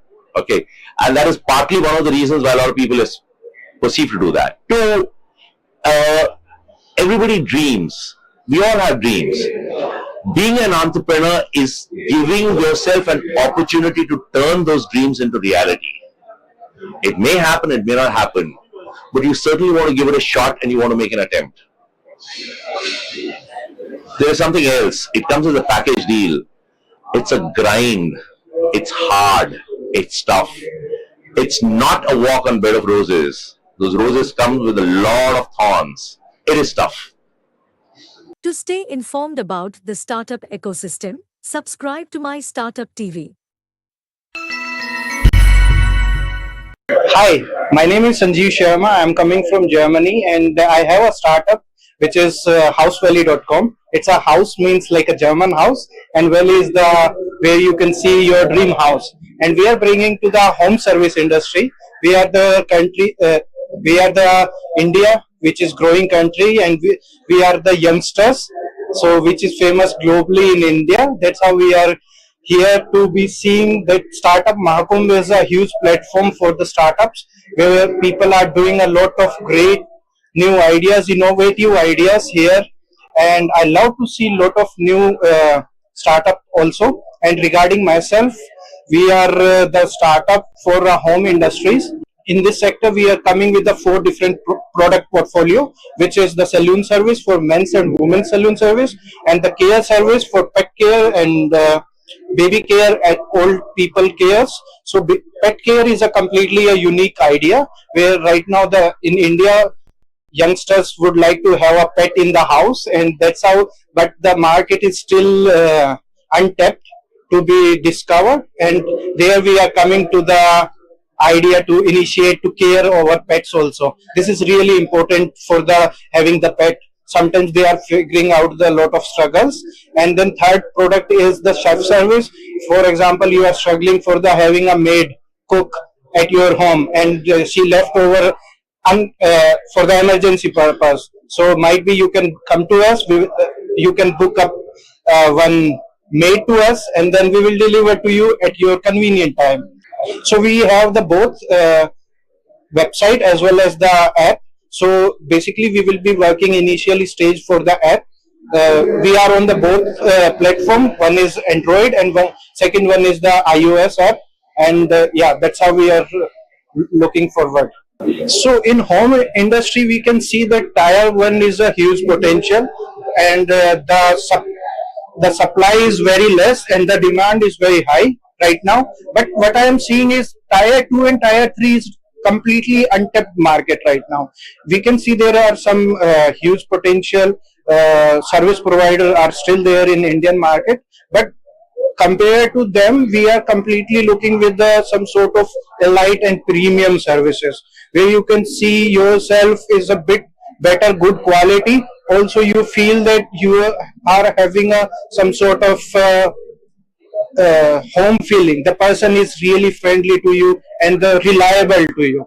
That's the bring we are coming. And next 5 years, our milestone will be like the next 2 years we will be launching in Rajasthan and Haryana state, and then our plan is to migrate our partners to the German industry. So we will be launching our app in Germany also, and then we will be going to the Europe industry also. That's the idea. Yeah, initially we will go by step. Next 5 years we have a plan. Initially we will come to the India, explore the market, onboard the people, and then later on we will train them according to their skill sets and make the highly skilled professional. That's how they can work international skill environment. They can be beaten the professionalism for the Europe industry. And then we can also see that it's also not from India, they are not having a good lifestyles also. They can enhance their lifestyle in terms of salary, in terms of how they live, the quality of life. They can also upgrade themselves. I would love to see that there is Startup Mahakumbh is a huge platform where the people are coming with a different sort of ideas. And yeah, I met a lot of people here, which is huge opportunity. And definitely India is right now in the development phase, and we are seeing all the new ideas is coming in terms of every industry, starting from the semiconductor to the quantum also. defense sector also, everywhere. So we are seeing a lot of opportunity in coming years. I'll say all the best to all the entrepreneurs and best wishes. Thank you so much. To stay informed about the startup ecosystem, subscribe to My Startup TV. Name is Profit Smart Care. So basically, we connect independent healthcare practitioners with clinic spaces. So you would have observed there are a lot of clinics, around 5 lakh plus clinics in India, who are majorly vacant and underutilized. Generally, doctor use it for 4 to 5 hours in a day, and due to the property size, there are 2-3 spaces which are completely vacant. So we connect these clinic spaces with independent practitioners. So on the meanwhile, there are independent practitioners who are actually want to start their own practice, but they don't want to invest in rentals, fit out, salaries, and so on. So we seamlessly connect between both of them, so that healthcare providers can start their practice in a click of a button, and they can book any of the clinic spaces across the city with a single button, and see one patient and number of patients, and they can start their own practice in less than 5,000 a month. So that's what we do, and we are happy that we have 50 plus healthcare providers which have already onboarded with us, and we are currently working in Gurgaon. To stay informed about the startup ecosystem, subscribe to My Startup TV.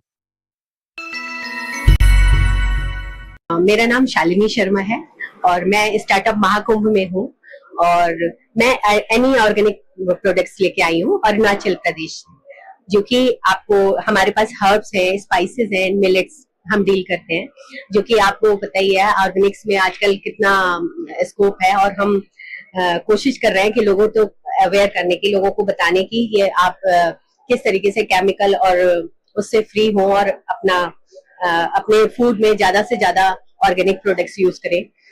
जैसे कि हमारे पास देख रहे हैं, हम plastic के brushes use करते हैं, कॉम यूज करते हैं, जो कि हमारे अर्थ को काफी नुकसान पहुंचाते हैं। यूज नहीं करते हैं क्योंकि इसमें कलर नहीं आता।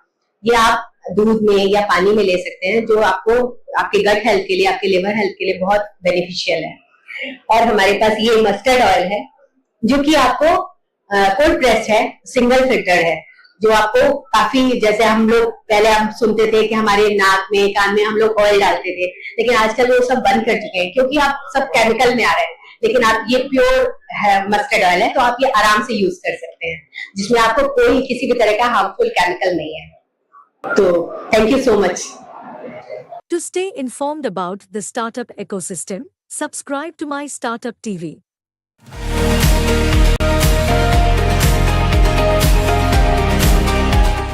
So basically this is a playbook which is for all the students who are willing to be future entrepreneurs, change makers, change which you want to do to fix the problem.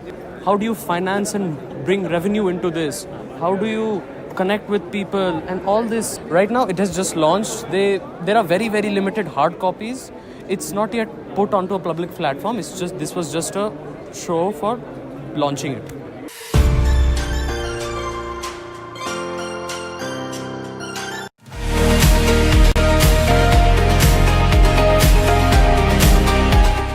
So basically this is a playbook which is for all the students who are willing to be future entrepreneurs, change makers, change which you want to do to fix the problem.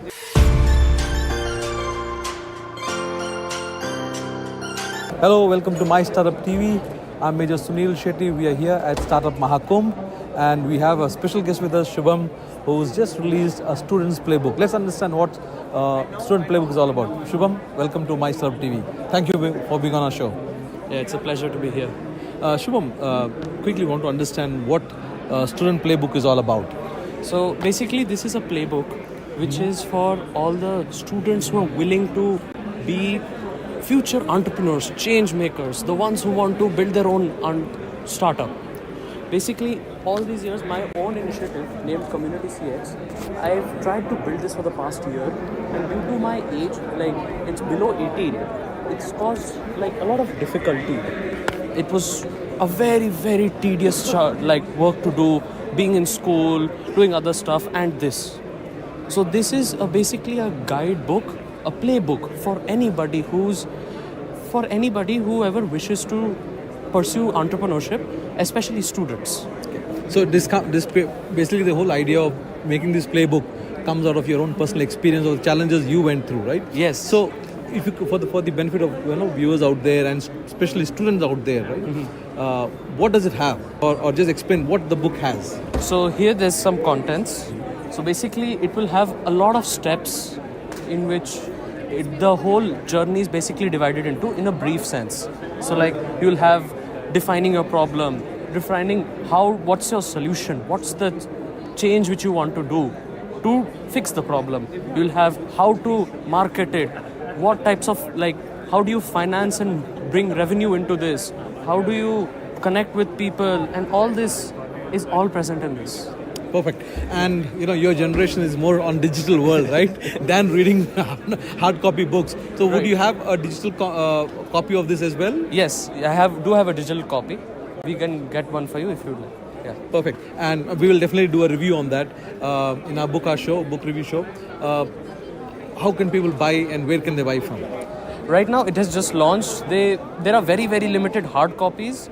It's not yet put onto a public platform. This was just a show for launching it. Right now it will be put into the market, and there will be an online PDF also present for it. Shivam, many congratulations on the book launch. Thank you. And wishing you all the very best, and we want to see you launch your own entrepreneurial journey very soon. Yeah. Thank you so much. Thank you so much for this. Thank you. Thank you for being on MyStartup TV. Thank you. Thank you. To stay informed about the startup ecosystem, subscribe to My Startup TV. Hi, I'm Shiva Mallikarjun Reddy, founder, CEO of Org Life Sciences. We are a deep science respiratory drug development company. I'm part of AICC-CMB. We are incubated at AICC-CMB for the last 3.5 years. It's great to be at the regulatory workshop organized by AICC-CMB. It's been an instrumental role played by AICC-CMB in the regulatory framework for nurturing the startups. A lot of stakeholders, including CROs, regulators from CDSCO, and CROs have participated in the event along with startups. We found all this information really helpful in our journey from the very inception of the product development to taking the product to the regulators, to the out-licensing part, filing the IPs. AICC-CMB has been instrumental in filing all these documents and the regulatory procedures. Pleasure to be part of this event. To stay informed about the startup ecosystem, subscribe to My Startup TV.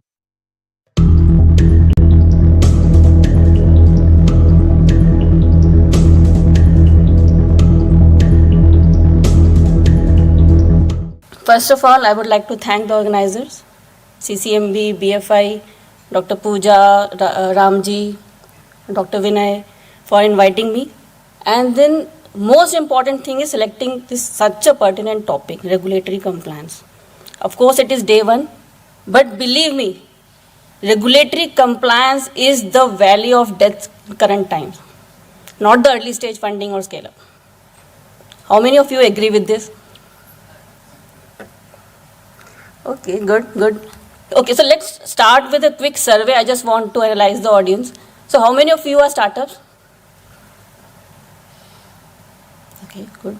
And researchers? Right. And is there any other category like consultants or, apart from the speakers I know, any consultants, freelancers, any agencies who are working in this domain? Yeah, so we need your expertise in this domain. So thank you. So let's start. Yeah, so as demanded by the organizers, first 5 minutes, 2 slides I have on the introduction about BIRAC. So how many of you know about BIRAC? So that I will not stress a lot of time. Okay, so we have around 3% participants who know. So let me present 2 slides about BIRAC. So BIRAC is Biotechnology Industry Research Assistance Council. It's a Section 8 company of Government of India, Department of Biotechnology. And this has been set up in 2012 to support startups, SMEs to perform high-risk innovations in the field of biotechnology, definitely. And so we always say that we nurture innovations from ideation to commercialization stage.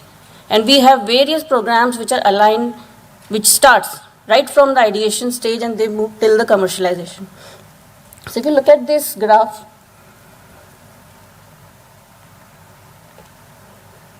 Yeah. So in this graph, you can see that right from the ideation, we have programs like EUA, Spurs, Shitares, BIG, AIR. I am assuming that you know the full form of these schemes. Anyway, I will explain in the next slide. So AIR is specific for the academic research, then it moves to the SIBRI, CRS, BIP. So the most important point here is that right from the idea till the commercialization stage, we have various programs, and apart from the grant, we also have equity-based programs like Seed Fund, Leap Fund, ACE. So PCU is Product Commercialization Unit. So this is something which I will talk about in the next slide. And apart from this, we have 95 BioNest incubators across India.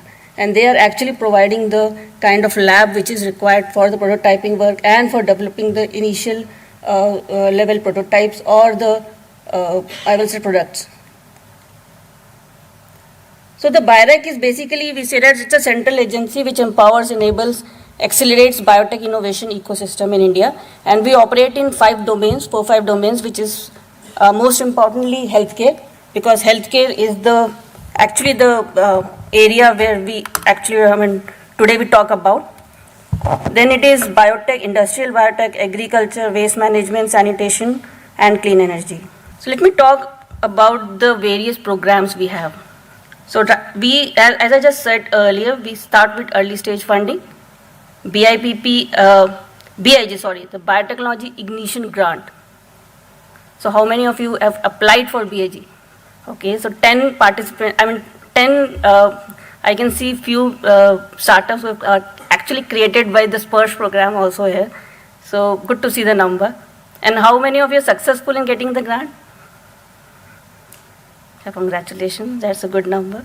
So BIG is very competitive program. We give 50 lakhs of a grant for the establishing the proof of concept. And then we also have at the early stage, we have Spurs, we have SIP program where it's an immersion-based fellowship program which is to germinate startups and which leads to academic research. PACE is a program which is for academia. We have 2 components under the PACE scheme, AIR, which is Academia Industry Research, and then CRS, which is Contract Research Services. So I just want to ask a question from the faculty members. Have you applied under PACE? So now you know that, if you want to apply under the AIR scheme, you should contact this. Okay, so as we move to the advanced stage funding, we have SIBRI and BIPP programs. So SIBRI is for early stage validation and BIPP is for late stage.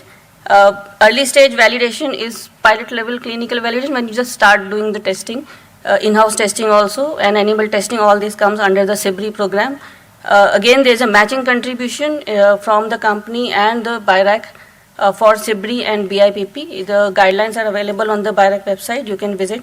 And if you have any queries, you can anytime write to BIRAC. We usually organize grant writing workshops whenever the call is on. So apart from these 2 funding programs, we also have equity, Seed Fund, Leap Fund, ACE Fund. So these are actually in partnership with our, I will say, incubators and our regional partners. So there's an equity which we charge. Anyways, if you want to avail the equity-based grant or loan, then definitely you can write to BIRAC. There are few specific validation and commercialization programs like Janacare, WISH, and product commercialization program, which are very specific for the late stage validation. And if you are interested to get some grant for validation and you also want some kind of networking with the clinical partners and all, that time you can actually apply for the validation programs, which is Janacare, PCP's product commercialization program, and it starts only with TRL level 7. So that means when you have developed the product at the time of commercialization, you can apply under the PCP. As I said, BIRAC believes in networking, showcasing, mentoring. So we have Global Bio India. Every year we do a large event, Global Bio India. How many of you have attended that? Only the first 2 rows. Okay, 3 are there. So good. Nice. So there are few niche area programs also very specific on antimicrobial resistance. COVID at the COVID time we did a lot of calls in the COVID. Then clean cooking, Gorgum, secondary agri. So these are very niche area specific calls. 1 or 2 calls we announce whenever there's a need to align with the national mission mode programs. And at BIRAC we have 2 different PMUs. Grand Challenge India, GCI. Any beneficiary of GCI? No. Or NBM, National Biopharma Mission? Yes, good. 1. Great. So we have 2-3 different mission programs at BIRAC. GCI, NBM, then Make in India is coming up. Startup India, definitely we have a cell at BIRAC. And apart from all these things, we have an incubator in network. We have developed this ecosystem with the help of 95 incubators. So I think CDFD is one of the pioneers, and CCMB is also one of the pioneers. So this is all about the programs which we have, and there are other programs also which I will talk about in the regulatory domain. But if you have any queries in this slide, if you want to apply to any of the programs of BIRAC, you can just write to me, or you can send email to birac.dbt@nic.in, and you will get the answers. So you must have observed that all of these programs are actually linked to the technology readiness levels, right? So how many of you know about the TRLs? Okay, so there are 6-10 participants who are aware. But how many of you agree that these TRLs actually are aligned in terms of innovations and regulations? I mean, most of the people think that these TRLs are only for the innovation. But can you even believe that these TRLs are not only for the innovation, but actually links the regulations and the innovations? So how I can just prove? So first of all, I mean, technology readiness levels are the indicators of product maturity. And the concept was started by NASA. And there are many TRLs. Every organization usually develops their own, but BIRAC, we have our own TRLs. And I will explain only the TRLs for only one area, which is MedTech. So because I was a nodal officer for MedTech for many years, so that is why, in fact, at the conceptualization stage of these TRLs, we have worked a lot with many industries. So I will explain this, but for other areas, like biosimilars, biologics, all the TRLs are available on the BIRAC website, and you can refer to it. So it's a heavy slide. The 2 slides are quite heavy, but I will try to explain bit by bit. So whenever you start a research, you start with ideation, right? So you start with the problem statement. You identify a need. So basic principles are laid down, some foundation, fundamental things, literature review and all. So this is just the first step, ideation, right? Till this point we are okay. But as we move forward, what is the first thing which comes to your mind? Is there a market? Right? So all the investors, all the mentors in all your workshops, what they tell you is that please do the market study of your solution or your proposed problem statement. Right? So you start with competitors analysis. And then you start developing a alpha level prototype, or you start sketching a kind of device or kind of prototype. What exactly do you want? But can you even believe, or I really don't know whether you know or not, the regulations start at this stage. When you even start sketching the concept, sketching the idea. So there is a full chapter in the medical device rules which actually talks about the designing. So at that time itself, you should actually know that whatever I am doing at later stage, around 5 or 6 months back, I will refer to a document, very well laid down document, a big document with all the requirements. So it is good to refer to that document before you even start sketching. And then we usually develop the product specifications. But this is the big mistake I have seen that a lot of startups, they don't define the product at the early stage. They just wait for the development. At the end of developing the product, then they think, oh, regulations ask me about the TPP. So what is that? And then they start searching the product specifications through the competitors. But the competitors, the data, everything is available, right? Who is stopping you in defining your TPP at the beginning, at the designing stage itself? So that when you develop a product, when you start spending money, that time you should have full control on the money, on the design, on the competitor's specification, on or your product, right? Okay, so FTO, freedom to operate. We all know about FTO. In fact, BIRAC always, before sanctioning a proposal, we always ask for a FTO report, freedom to operate. So, are you aware of this? Please raise your hand. Okay, that's a shock for me. But yes, the freedom to operate is a kind of document, it's IP, whether you have are you free to actually work on that specific idea or that specific prototype? Can you sell it? So that's basically patents and intellectual property rights. So it is very important that you do the freedom to operate search at very beginning. It's a kind of report which is generated. We have IP cell at BIRAC. If you want the help of BIRAC can also help you. But FTO is must.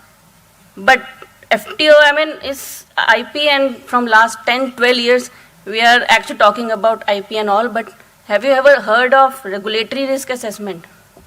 So this is something which is very important, and most of the startups forget to do the regulatory risk assessment, that not only with respect to the feasibility, the timelines, but there are multiple things which you should actually check right at the beginning, right at the time of your designing stages. And it is called as a proof of principle. And after the proof of principle, basically what you start developing individual modules, you test these modules separately, whether it is functioning or not, you develop some kind of alpha prototypes on breadboard, laboratory level definitely. You start checking the materials, electrical safety and all, right? So what are the regulations here? So at that time only the regulations start, cytotoxicity, biocompatibility. Later on, if you think about cytotoxicity after developing the material, after selecting the material and developing the product, then your time is gone, right? So at the very beginning, you should think about the material or everything, every individual component, the regulations required for safety. Safety, Dr. Bangera talked about safety, I can't see him here, but yes. So electrical safety, IME tests, who will do these kind of tests? Are the standards available for these, whatever material you are selecting? Who will actually help you? Are the BIS standards available? If not, are there any international? Otherwise, you have to end up developing a standard yourself, like a voluntary certification. So these things are very important at the beginning, because these can actually define the timeline, the go-to-market strategy, and every possible step you are going to take in the product development. So that is why these first three we usually say that these are just the research. We are at the research stage. We are doing academic trials. Why should we think about the regulations? So I don't know whether from your institute side you are applying for the IBSC approvals or not, but at the very beginning, at the research level, whenever you're dealing with microorganisms or you're working at the lab, you should know what kind of risk classification of the pathogens which you are using. At the 3 risk-based classification. So you should be aware of all these guidelines, and you should apply directly for the IBSC if it falls under the risk 2 and risk 3 category. Okay, this was all about the individual modules. Then you start integrating different modules, right? You check the function, whether the full system is working or not. And that time, the 3 words which are basic of any regulations, any act, Drugs and Cosmetics Act, Medical Device Rule, take the name of any act. These are the 3 words which are the foundations: safety, efficacy, and performance. These are very easy to hear: safety, efficacy, performance. There is a full guideline which actually explains how to do the experiments, how to make a protocol, how to design a study. So all these things are required at the time of just proof of concept. We are at a research stage only. We are not talking about commercialization yet. And then proof of concept established. This is the 4th stage. I've just talked about it. And at this stage, we try to perform animal models. So you should be aware what kind of animal models are available in India. If not, whether you should pursue your research or you should change it, or you should go for simulated model. But simulated model, again, whether it is acceptable by CDSC or not. whether the guidelines accept these kind of simulation model. Otherwise, later on, after doing all the tests, you will go to CDSCO for test license or manufacturing license. They will clearly ask for the data and they reject it. Again, you are at the zero stage. So these are some of the things like IAC, CCSE approval. So are you dealing with the small animals or with the large animals? Which approval you have to take? If the humans are involved, then IEC. So what are these guidelines or what are these approval bodies? You should be aware of all these things. Okay, this was all about the research. And the usual perception is that the regulations start at this stage, at the clinical trial stage, at the first in-human trial stage. But again, QMS in-house testing, we need IEC, ISO test, the list should be ready with you, what kind of standards are available from BIS side, it should be ready with you for your product. Quality management certification is such a basic requirement and there's a full schedule for QMS. It's very difficult to implement. So you should read through all that schedule of medical device rule. And then comes the GLP, GMP, GCP. So what are these? So there are very big guidelines for GCP, GLP. I mean, we can organize 2-day training just on GCP. So GMP is good manufacturing practices and GLP is laboratory practices. So all these things are required when you start thinking about animal trials or first in human trials. And there are different guidelines for these different requirements. Okay, so IEC again should be registered with CDSCO. Are you aware of this fact that all the IEC, every organization has an IEC, right? And it is registered, it is approved by CDSCO. And there is a guideline which defines that what kind of people are there in IEC. How many of you are aware of this? Only 2. Okay, 5. Good. Let's move forward. We have early stage validation. So after in-house testing, we go for the outsourcing. We usually do third-party validation. Again, this is just the early stage validation. And you have fully functional clinical grade device, not the alpha, beta, gamma. It is a clinical grade device. And that means it will go for testing in humans. And you should have a regulatory dossier ready with you. With all the documentation, it should be as per the checklist which is provided by CDSCO. Quality assurance certification, CE certification, although it's not a requirement in India, it's a European requirement, but most of the startups in medtech domain, they try to get the CE. And you should be aware of the various standards which are applicable, various tests which are required for CE, because the charges are huge. And there are many consultants, I should not say this, but there are many agents who try to fool you in terms of getting the money. But if you go through some of the guidelines, they are very easy and you can directly approach the CE, or in fact CDSCO for national level also. You can directly approach CDSCO. They have a PRO office. You can write to them and you can get the clarifications. Okay, so once you get the test license, pivotal study, pilot study, pivotal study starts, and then comes the manufacturing lines. So you have to, if you want to outsource, you have to select a partner, a manufacturing partner who has QMS, where you can get your product manufactured as per the regulatory requirements.